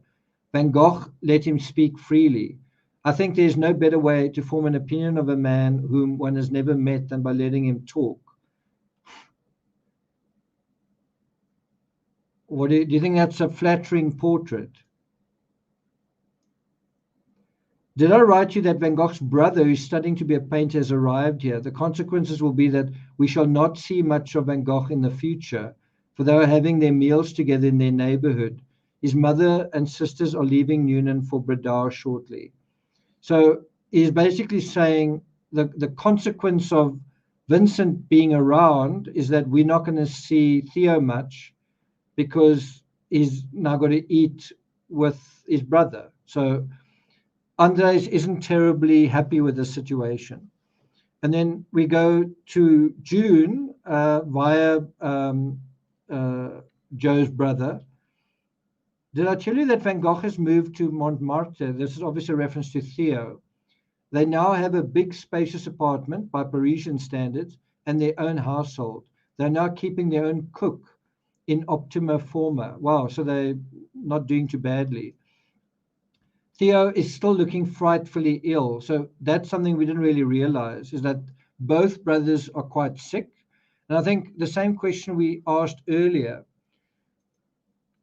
did Vincent arrive in Paris already with syphilis? And then he carried that till the end of his life, right?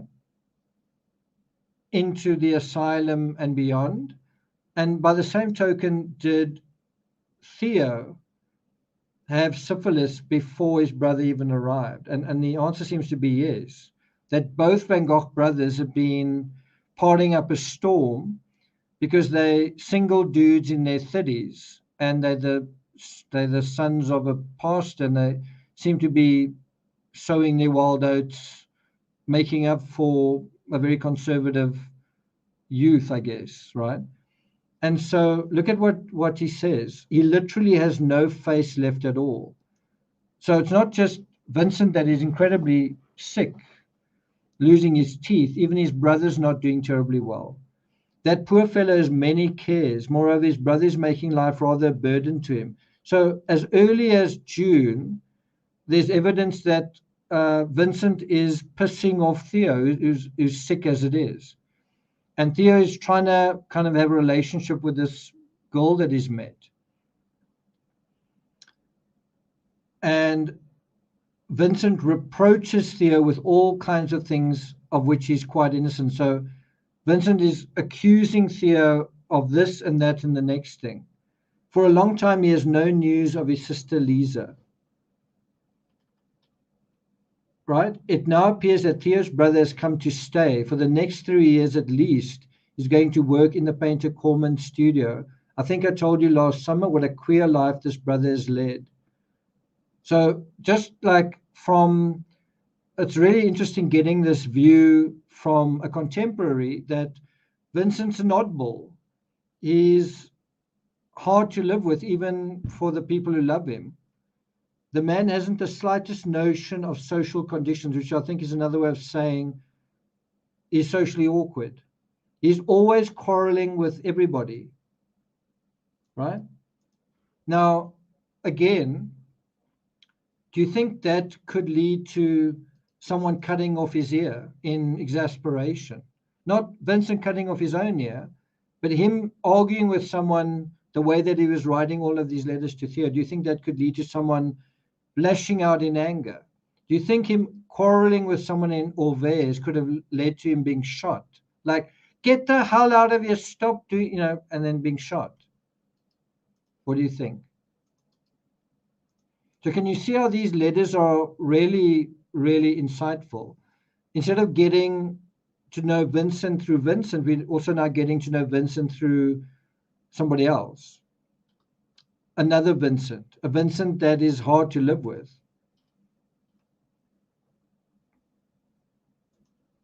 A Theo that is not the picture of health either.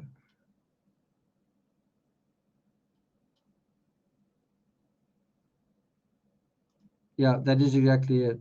Okay. Right. Consequently, Theo has a lot of trouble getting along with him. This is like even before August. So it's like he arrives there in March, April, May, June, July. It's like within 5 months, right? It's not like there's a honeymoon period. Like there's no honeymoon period with Vincent van Gogh. You can imagine that he's dirty, he's selfish, he's got his little weird habits. He's his own person. He's stubborn, he doesn't like being told what to do. Now let's go to August 1886. My patience during Theo's absence, Vincent van Gogh was taken ill too, prevented me from writing to you. So seems like he was looking after Vincent directly. Otherwise, I should have sought an early opportunity to thank you for the cordiality with which you received Theo. So Theo went to visit Joe's parents, right? How did that go? So you can see in the midst of all of this difficulty, trying to start a relationship with Joe, with the oddball hanging around. You can also imagine how hard it must be for Theo. Theo wants to take Joe out to dinner, wants to buy Joe a dress, wants to take Joe to the theater, and now he's got to look after his brother, right? But now he's got to look after his brother directly, right? He says he's quite elated. Theo was quite elated with his stay with you. Thursday morning he came back. It gives me a lot of pleasure too that you like him. So it's quite different. Theo has been making friendships and relationships with Joe, with Andres, Joe's brother, and with their parents. And so at the same time that Vincent is objectionable, socially awkward, not terribly, not making too many friends, Theo is turning out to be quite a gentleman, a somewhat sickly gentleman, but a nice guy. You kind of get that impression he's a nice guy. Well, he's had to be a nice guy based on dealing with his, dealing with a whole long-suffering brother, right? He says, the better one gets to know him, the more one learns to appreciate the refinement of his mind. His company is always entertaining. During his absence, I slept in his apartment, for Vincent was alone.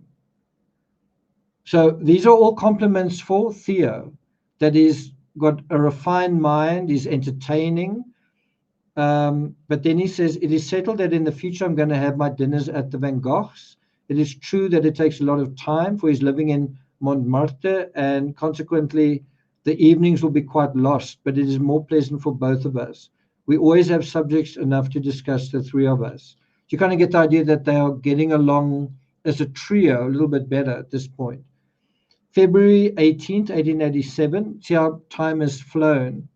Van Gogh too stands in great need of being renovated. He continues to look sick and emaciated, and he's feeling weak. That's, I think, Theo. If he were not such a desperately pig-headed fellow, he would have gone and consulted Gruby long ago.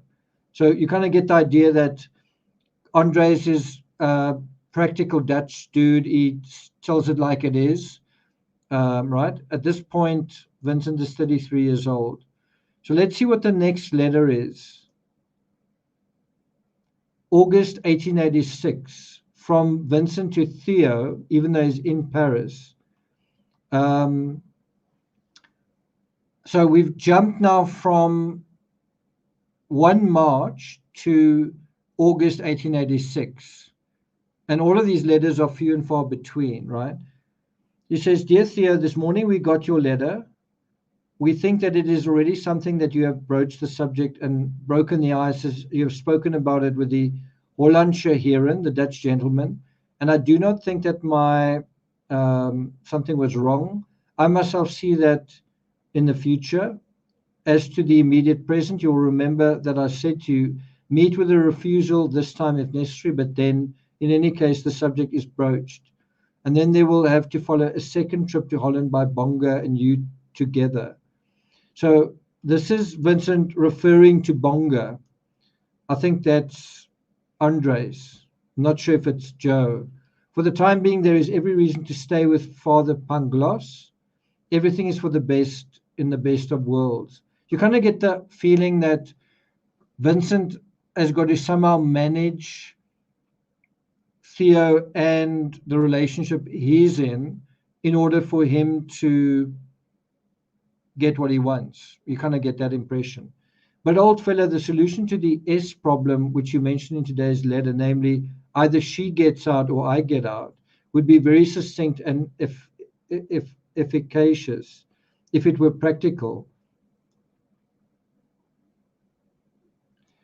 I think what he's saying there is that Theo has said either she leaves or you must leave. And so doesn't that give you a sense that he's arguing with Joe? I don't know what the S and S refers to here.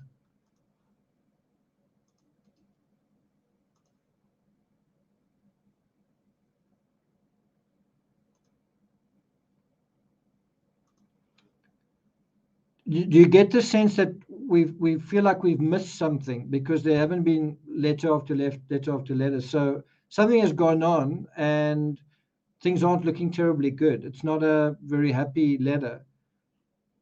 But you will run your head against the same difficulties Bonga and I had to face the last few days, and which we are taking the utmost trouble to clear away. These difficulties are of a nature other than you suppose, but this is not the moment to discuss details.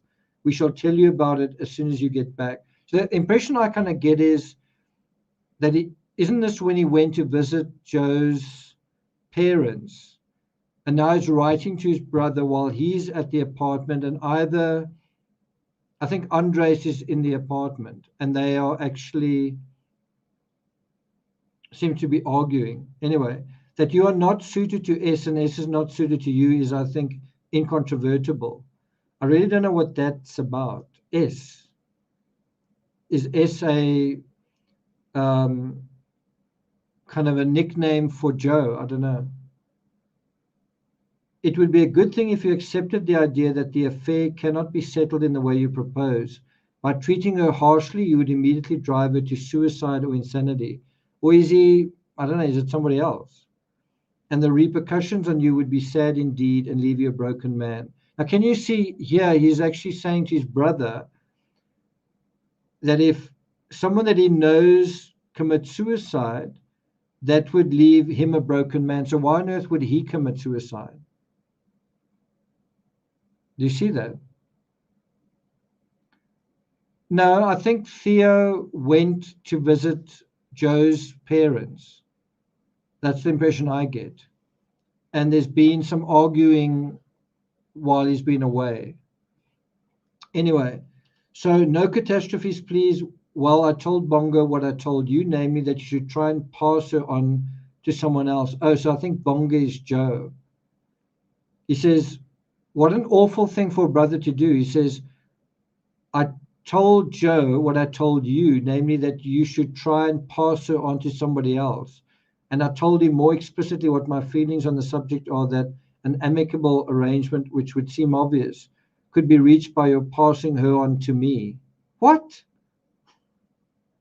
Did I read that right? Passing her on to me. So it is certain that if you could reconcile yourself to it, and S2, I'm ready to take S off your hands, preferably without having to marry her. But if the worst comes to the worst, even agreeing to a marriage. I really don't know what I'm reading here. Uh, it's pretty crazy. I'm writing this in a few short words in order that you may have time to think things over before you return. I'm going to quickly look in this book to see if I can get an answer to this. See if we can demystify this mystery.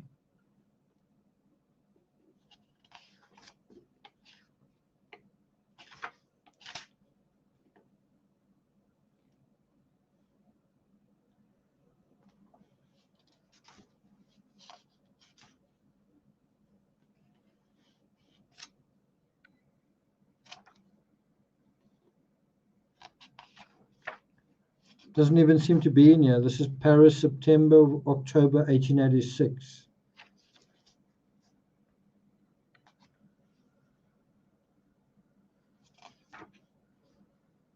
Yeah, it's not even in here. So that's not very helpful. I'm just going to try one more resource, just because I'm a little bit curious about this. Not sure if you guys are. And we want to look at this letter from August 1886.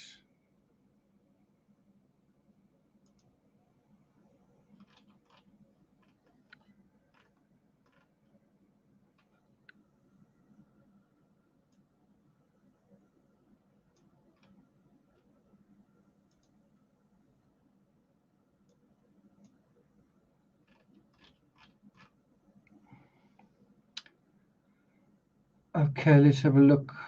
I'll be with you guys in a second. I hope it's here. August 1886.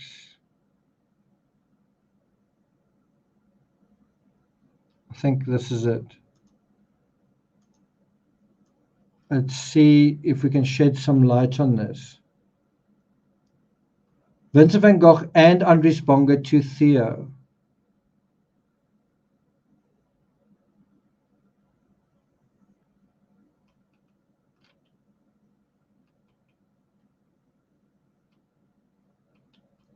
So I just want to see what they say here in the fine print about this. This is the actual letter. Don't they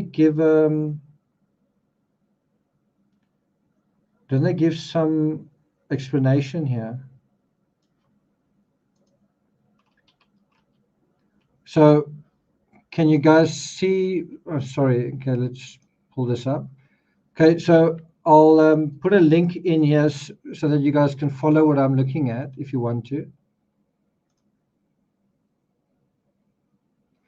So can you see on the right-hand side there? Let's see if I can expand it.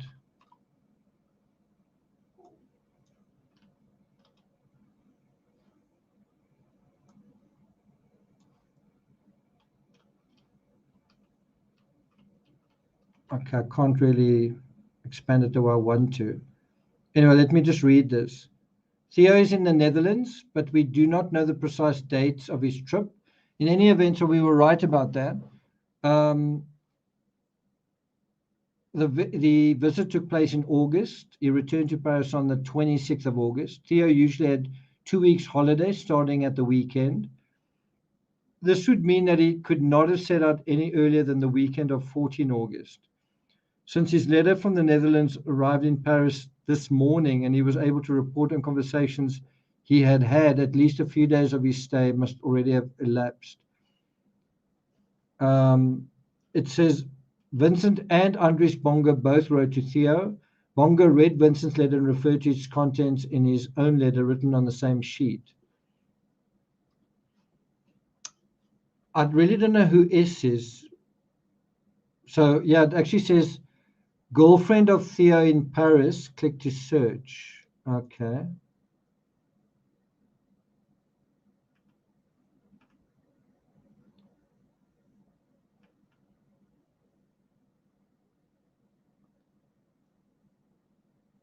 Yeah, so we just don't know who this is. It's an unknown girlfriend, and it's not Joe. I don't think it is Joe. So a little bit of a mystery, right? Definitely a bit of a mystery. So while Theo is quite a interesting fellow in that respect, and it's quite interesting what his brother says is, if you like, I'll take her off your hands. Like if you struggling with your girlfriend, just give it to me and I'll sort her out, right? And he says, if the worst comes to the worst, I'll even agree to marry her. Anyway, I'm writing this in a few short words in order that you may have time to think things over before you return. Isn't this an extraordinary letter? Crazy. As in this way, she could keep house for you. Now, do you notice how this letter is about a woman and who's going to take control of the woman? And so you kind of get a much clearer sense of what has been going on before this in their lives, like who's literally been coming and going out of the walls that these brothers have been living in. There is some confirmation of that. Anyway, he says, as in this way, she could keep house for you and she would live on what she earns by working. It would be rather a saving of expense than the reverse. Lucy has been given notice. I told her that you could not continue paying her as it was too expensive. So that's another woman. I don't know exactly. I don't know if she's the cook. I'm not quite sure. But I've kept her on until your return so that you may be able to decide what you will do about the housekeeping. So it's either the cook or the housekeeper.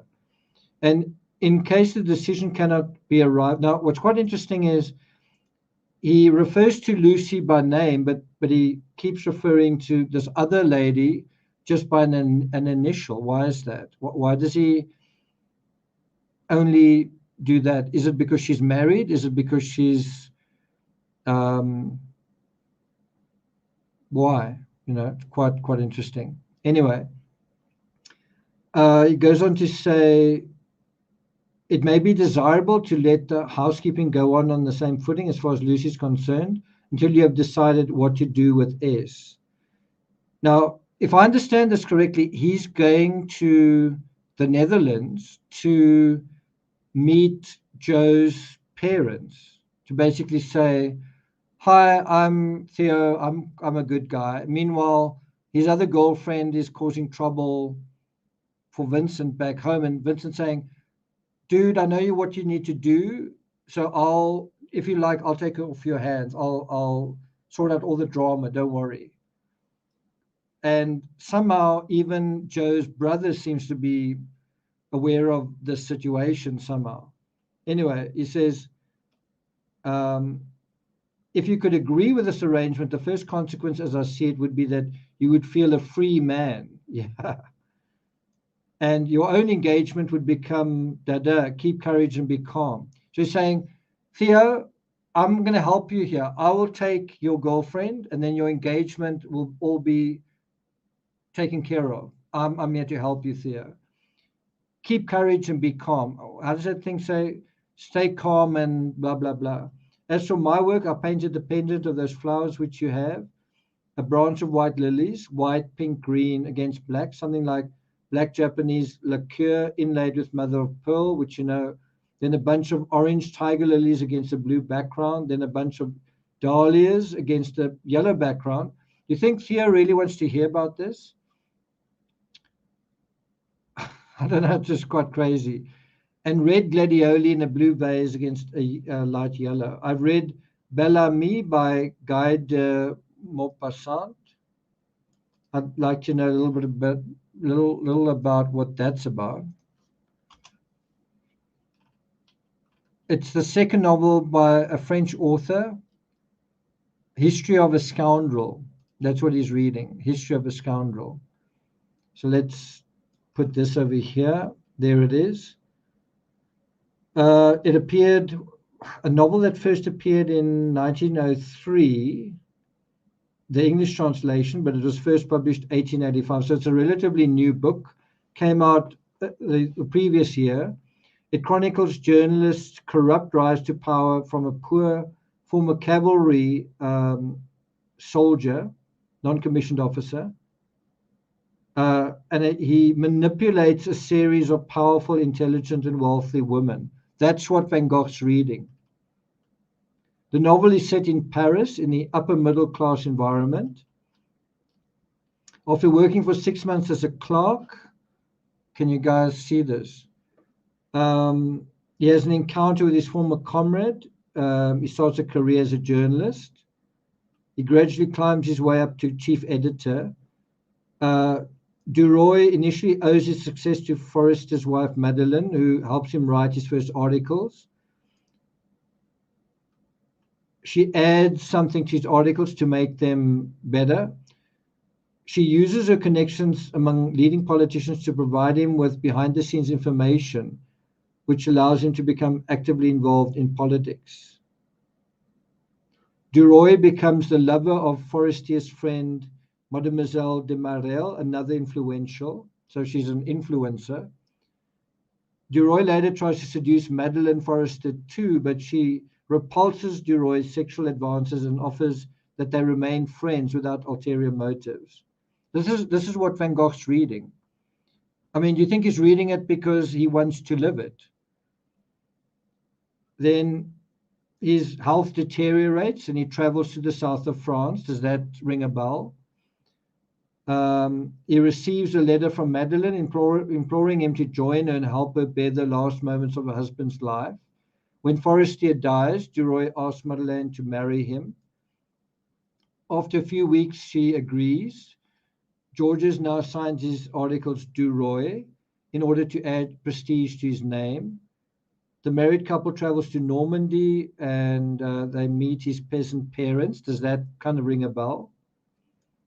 Finding the reality different from her romantic expectations, Madeleine feels very uncomfortable with his parents, and so the stay with them is short. Now, at the time that he's reading this book, Theo is visiting Joe's parents.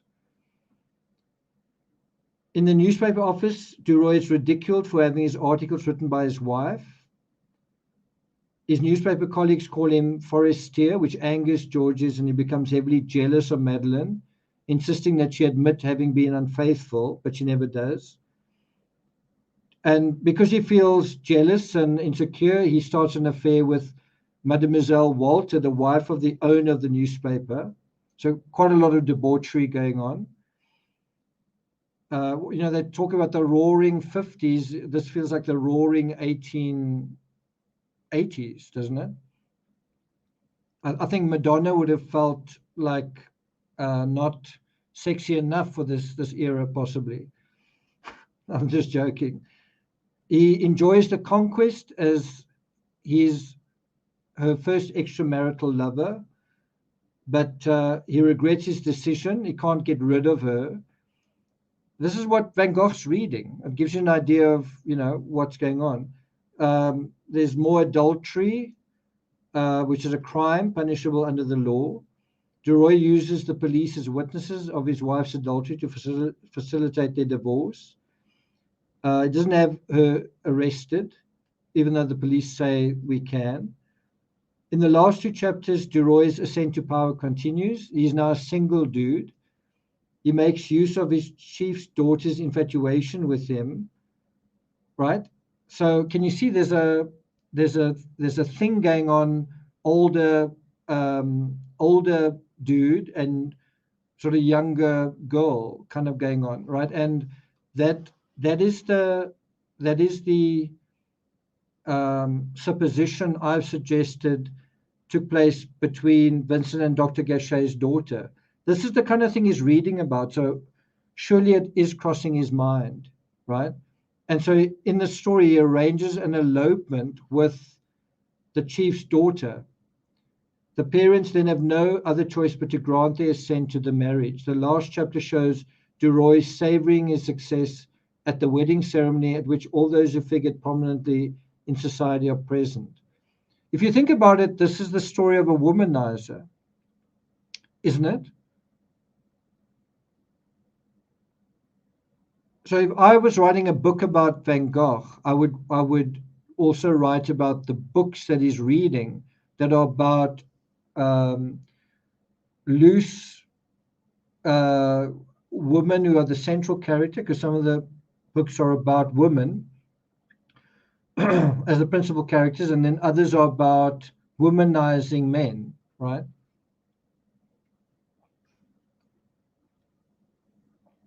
I think I'm going to go and get a glass of water. This glass is empty. Can you guys excuse me for a few minutes? Excuse me.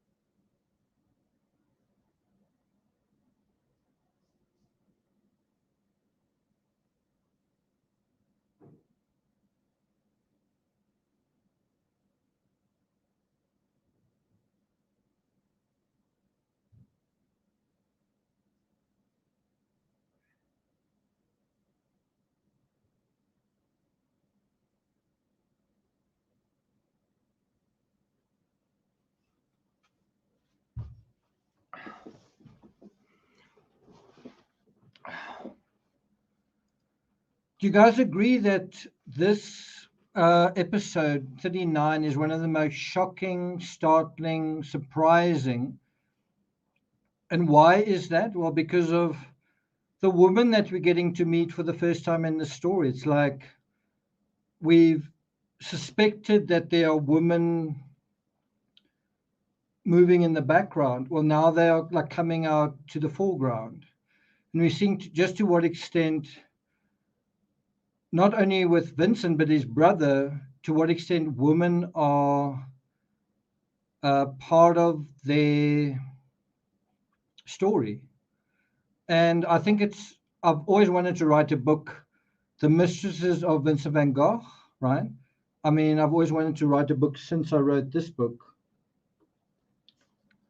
since I wrote this one, The Murder of Vincent van Gogh. Yeah, I wanted to write a book, The Mistresses of Vincent van Gogh, and this shows you just how much material there actually is, right? We've spoken about Scene. We've spoken about who was his cousin. Can't believe I can't think of a name now.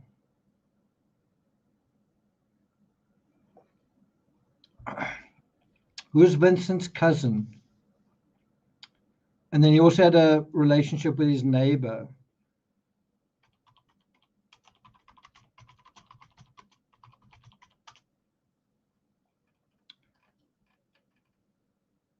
His cousin was Kivos. Yeah, I can't believe I couldn't remember that. Kivos, right? And and so those are all women that he had quite torrid affairs with prior to Paris. Well, in Paris, Vincent has a girlfriend, and then he has other experiences in Arles, and then also in Auvers. So there are around about 6 to 8 women that you could, at least, that you could include in Vincent's um, love life. And I'm sure that there were dozens more that we don't know about. Yeah, Kivos. Okay, shall we? Do you guys agree that this has been one of the most interesting episodes so far? And it's just like he arrives in Paris and we're getting an idea of Vincent via other people. Anyway, let's continue with this letter.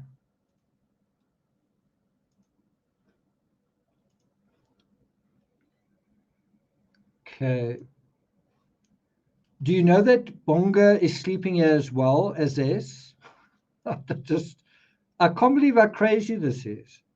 He's saying to Theo, basically, do you know that Joe's brother is sleeping here as well as your girlfriend while you're going to meet Joe's parents? It's just absolutely crazy. And these are queer days. At times we are afraid of her, and at other times we are almighty gay and light-hearted. But S is seriously deranged. She's not cured yet by a long shot. However, the moment you meet again, you will both feel that the liaison, so it is an affair, between S and you is definitely off, and so you need not be afraid of getting tied to her again. But you must talk a lot with her and try to get her settled down. So this woman that Theo's been having an affair with is kind of hysterical. And so it's how do we manage this situation? But you must talk a lot with her and try to get her settled. Please think it over in the interval between now and your return. And remember, or grandma les grand, I don't know what that is. Bria, any thoughts?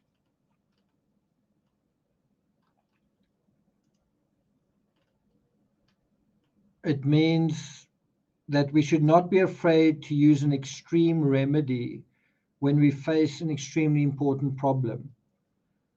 I'm not sure what he's talking about. Like, what's the extreme remedy here? Any thoughts?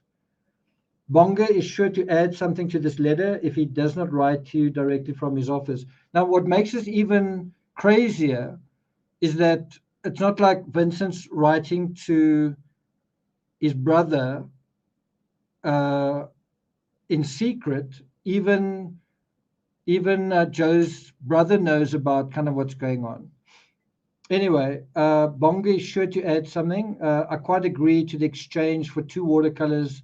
Thank goodness. I thought it was some kind of other exchange by Isabe, especially if they are figures. Try to make an exchange for the pendant that I have here and to get something else with it. I say, would it not be possible to get the Otto Weber from Prinsenhagen, that beautiful autumn? I would give them a series of 4 in exchange. You know what he's talking about here? That he's going to exchange some of his um, painting. So Vincent's going to exchange some of his art for someone else's art. So some people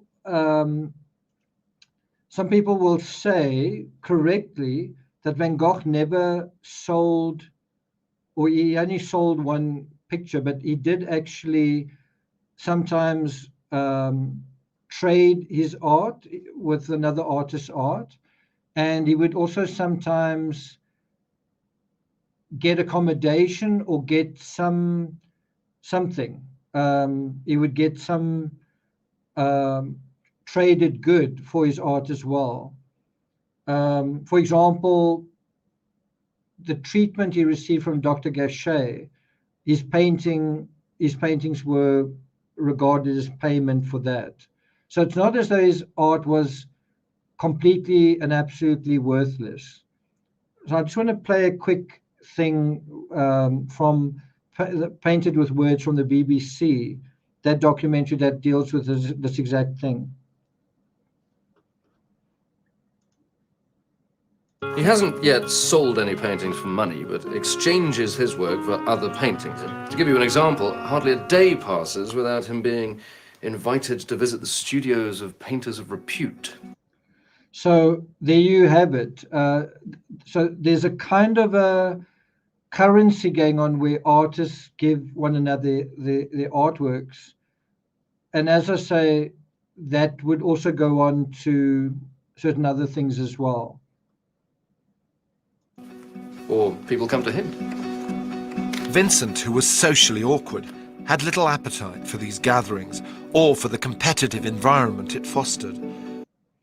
So do you think the narrator here is accurate when he talks about Van Gogh being socially awkward based on what Joe's brother has said about him?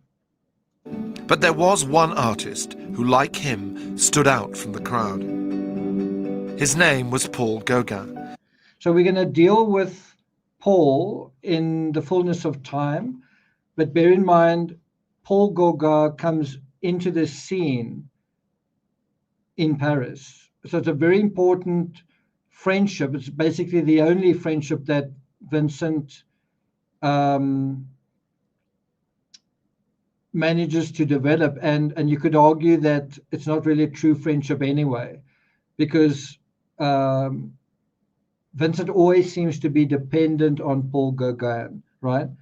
Anyway, so I just want to finish off with this letter, and then I think we're going to call it a day. He says, we need pictures more than drawings, but do what seems best. Love to all at home. With a handshake, ever yours. And then this is what Joe's brother writes. The basis of Vincent's reasoning corresponds with my own conviction. The problem is that S's eyes must be opened. She's not the least bit in love with you, but it is as if you have cast a spell on her. Isn't this crazy that this is going on? Morally, she's seriously ill. It goes without saying that we could not leave her to her fate in this condition. So it seems like she's lovesick. On the contrary, we have been as kind as possible to her. If we hadn't, she would have gone mad. What makes me optimistic about her recovery is something she said last night. How stupid I am not to be reasonable. So it seems she feels what is the matter with her. The great difficulty is her obstinacy, which we have repeatedly bumped our heads against, as against a stone wall. Nothing is to be gained by harsh treatment. For the time being, it is extremely difficult to make a plan.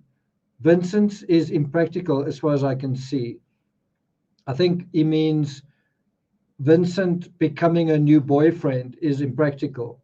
He says, I hope you are fully convinced that your handling of her has been wrong. Right? That's telling it like it is. During the past year, your relations have had no other result than getting her hopelessly muddled. Perhaps it would have been better to live together completely, then she would have seen of her own accord that you are not at all well matched. If she could live a month with somebody else who would be able to satisfy her sensuality and take care of her, interesting turn of phrase, for she requires a lot of care, so that she may recover her health, you would be forgotten. Her condition greatly resembles the nervous overexcitement of most girls in Holland. It will prove no less difficult to convince S of hers than it would be to give rest to those minds at home. I don't suppose you have met my sisters, Joe and Annie. I'm a little bit confused about that. Did he now go and visit Andre's parents, having not met Joe yet? I guess that is what's going on. Or am I missing something? Anyway, as far as I know, both of them are out of town. We are both anxious to know how things are in Amsterdam. It gave me great pleasure to hear that V is appreciated now. I think that is, Vincent is appreciated. What a satisfaction for you because of the firm confidence you have always had in him. It's quite a nice sentiment that he recognizes that Theo has always had confidence in his brother. He has made a number of very beautiful things. Those on a yellow background are quite striking. The flower pieces are most gay and colorful as a whole, but some pictures are flat, a thing I'm unable to convince him of. He persists in replying, but I wanted to introduce this or that color contrast, as if I give a damn about what he wanted to do. Write soon when you will come back. Try to come back with a renewed physical strength and a clear mind and an inflexible will. You will need all three of them.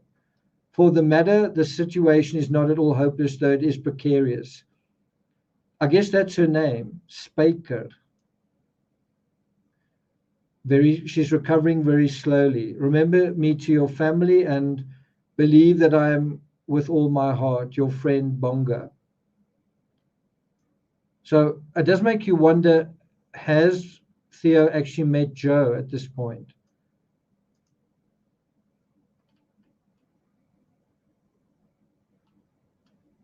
So I think we're going to end off with this letter. It's a letter from Wilhelmina to Lane Cruiser.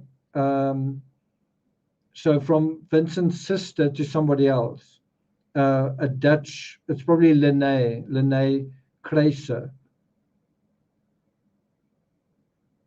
Linnae or Linnae, Linnae. Not quite sure how to pronounce that. Lean Linnae Kreiser, a Dutch girlfriend. My second brother Theo from Paris left yesterday. He really is a dear boy. He told us so many good things about Vincent, the eldest, who's living with him. His paintings are getting so much better and he's beginning to exchange them for those of other painters, right? So everything's sure to come right in time. According to Theo, he's definitely making a name for himself, but we are under no illusions and are only too grateful that he is having some slight success. Well, that's telling it like it is. You don't know what a hard life he has had, and who can say what is still in store for him. That is kind of what I've been saying all along, is that you cannot say that in 1888, Vincent suddenly wakes up and realizes, wow, life is so hard, and he cuts off his ear. You cannot say that he suddenly wakes up in the summer of 1890 and on the basis of his brother thinking about changing jobs, suddenly becomes suicidal.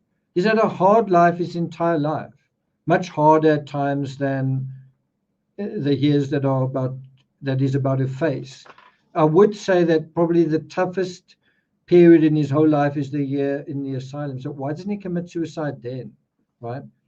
Anyway, he says his disappointments have often made him feel bitter and have turned him into an unusual person. That was difficult for my parents, who could not always follow him. So he doesn't come across bitter in his letters, but obviously he has become an unusual person and ultimately an incredible person, an incredible artist, a very unusual, unique person that's going to be a gift to the history of art. He says she says that was difficult for my parents, who could not always follow him and often misunderstood him. My father was strict and attached to all sorts of conventions of which my brother never took any particular notice. Needless to say, that often led to clashes and to words spoken in anger, which neither party was quick to forget. And so you can feel that there's a sense of residual heartache. The fact that Vincent's father died and they were kind of at loggerheads at the time made his death that much more painful, that much worse, than it already was. That it made it so much harder to get closure under those circumstances. Okay, got it. Okay, thanks. So during the past 8 years, Vincent has been a bone of contention with many, and all too often one tended to forget all the good there was in him, the appearances to the contrary. During the past few years, he has been working at home with us after my father's death, and I thought it would be more peaceful for mother if he stopped living at home. That's quite a statement. You kind of get the idea that he wasn't actually welcome at home anyway, and saw to it that he left us. Anna, the one sister, saw to it that Vincent left home because he was so argumentative, so hard to live with. He took that so badly that from then on he has not been in touch with us. So now we have some clarity in what's really going on with him not going back home. It is only through Theo that we have any news of him. It's quite sad, isn't it?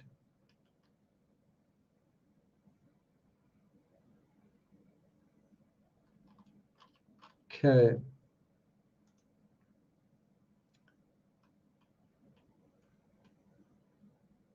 So we will continue our series on the Van Gogh letters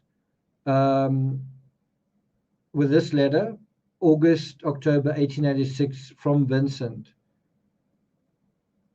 So we're going to sort of leave it at this point. I hope you found the analysis interesting. I must apologize that because of the leaps and bounds in time, it's quite difficult to tell what certain things are referring to. So one does feel a bit disoriented and lost.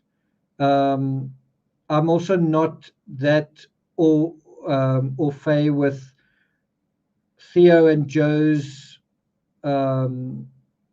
relationship, that I know exactly when it started. I don't really know, but what we can see is that a friendship was already underway with Andres in mid 1886, and that probably led to. I don't think Andres would have been so gracious. Gracious is not really the right word. I don't think Andres would be so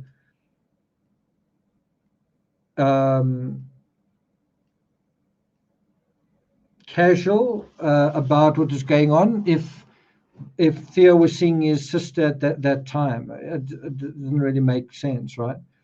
And so I think Theo's visit to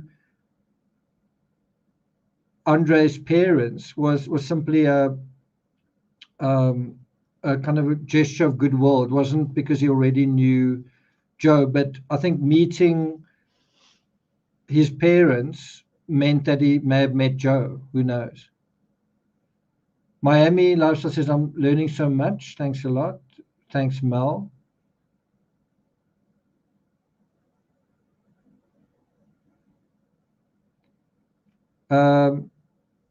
Well, Deborah, you can't get this book anymore, but you can buy it in separate volumes. You can buy volume 1, 2, 3, but they are not in paperback.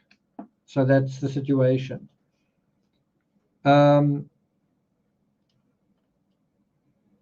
Stephanie says, you do a good job walking us through it all with you to gain a better understanding. So from here on, it really gets really exciting. We're now going to, at some point, meet Paul Gauguin. We're going to deal with further fallout between Vincent and Theo. And then once Vincent leaves Paris, suddenly we're going to have a crap load of letters to go through once again. And when Vincent leaves Paris, basically, he's got 2 years left to live, and some of the most incredible art in the history of art becomes part of the sort of pantheon. So the Paris period is really, really important. All of those self-portraits were really, really important. And Theo, in a way, set all of that up.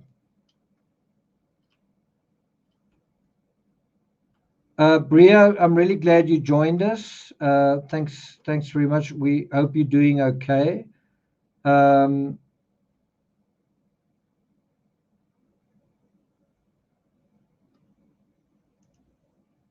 Terry says, thoroughly enjoyable. Thank you all. Thanks, Terry. Terry, I thought you were going to give me a call today or this weekend.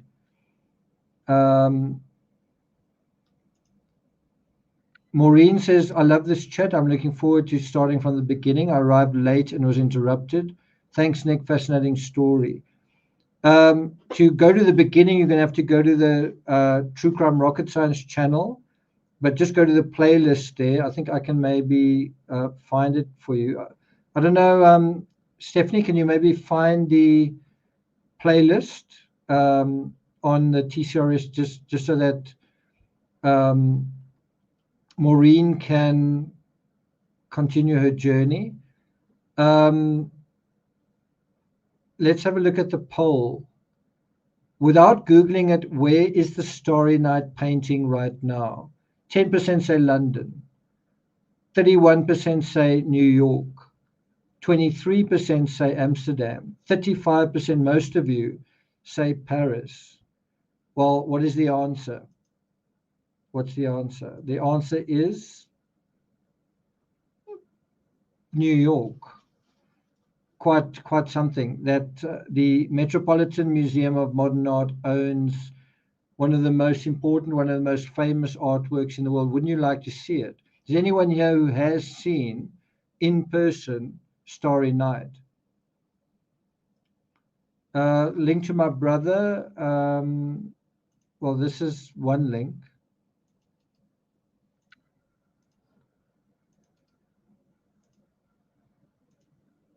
Yeah, Chelsea's right. New York. Yvonne, you're right as well. Terry, you also right. Wow, Chelsea says I was there, I saw it. What did what impression did you have of it? Did you think it was quite small?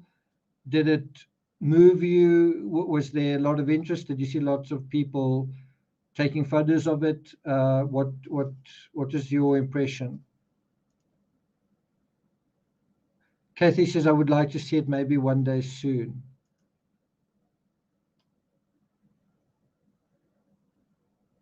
Deborah says, wow, I would love to see that.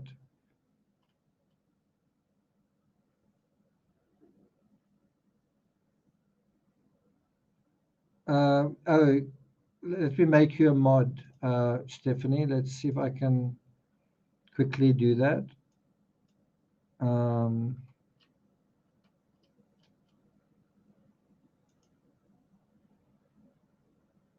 Add as managing moderator.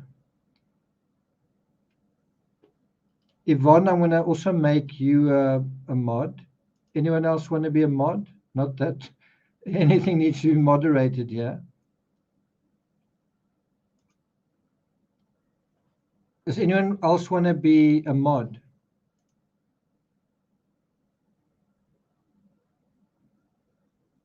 Lisa says, I'd love to see the painting in person. Bria says she guessed Amsterdam. Renee says, I should have known that I would get this wrong. Okay. Deb Palm says, how big is it? So Stephanie's put the link to the Van Gogh playlist. So if you 38 episodes behind, then you can definitely catch up some of them. If you want to just catch up the period that is in Belgium, which is a really interesting period, that's all on the Team Peachtree channel. Maureen says, I would like to be a mod. Okay. I'll make you a mod, Maureen. Okay, let's just see.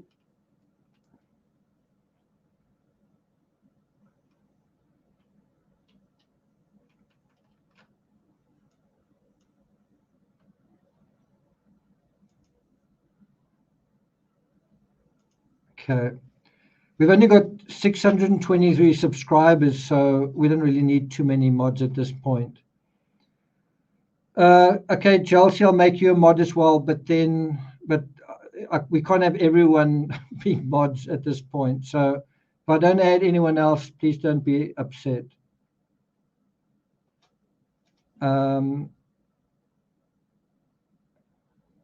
Deborah says, what does a mod do? What does a mod do? A mod sometimes shares links. If something isn't clear or unknown, you might, as Stephanie did, you might find out who Francois Spaker is. Although it's really not very likely you're going to encounter too many jerks on this channel. There's just not enough. There's not enough interest in it for there to be jerks, but to deal with jerks, right? It's basically just support staff.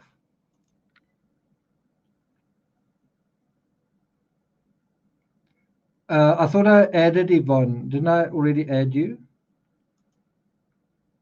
I thought I did.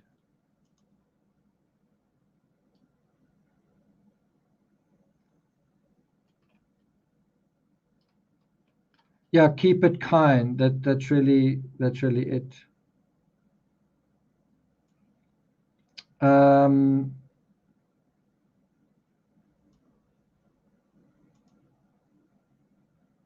Yeah, so Chelsea, I think you are added there. Okay, so that's it from my side.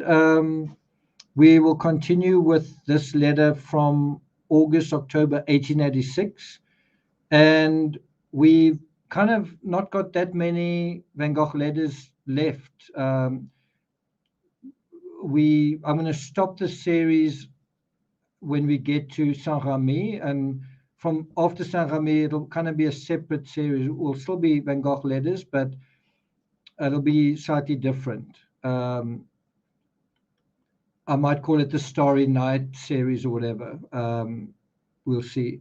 But basically, we've got 10 more letters, 10 more episodes till we get to Saint-Remy. It sounds like a lot. It's not really that much. It's really, it really gets very thin in this period, 1886, 1887. And then there's very little of his life left. So it's actually quite crazy how things are starting to race forward now.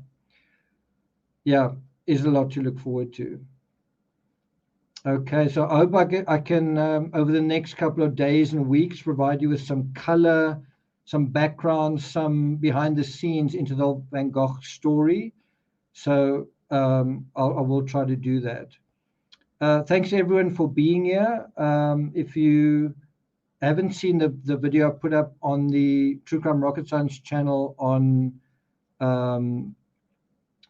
6 more insights from the HBO documentary, check that out.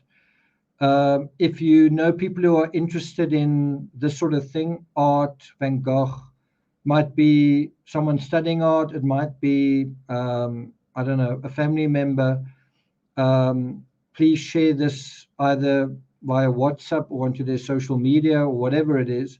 I'm trying to get this channel to 1,000 subs by March. So we sort of into 600 and something, and we've got another 3-4 weeks to make up the remainder. I think we can get there. But with your help, I think we will. So I want to thank you guys for being here. Stephanie, Miami Lifestyle, Helena, thanks everybody. I really enjoyed being here with you. I hope you enjoyed it as well. Bria, also really good seeing you. Take care. Mel says, I'm really enjoying learning about Van Gogh.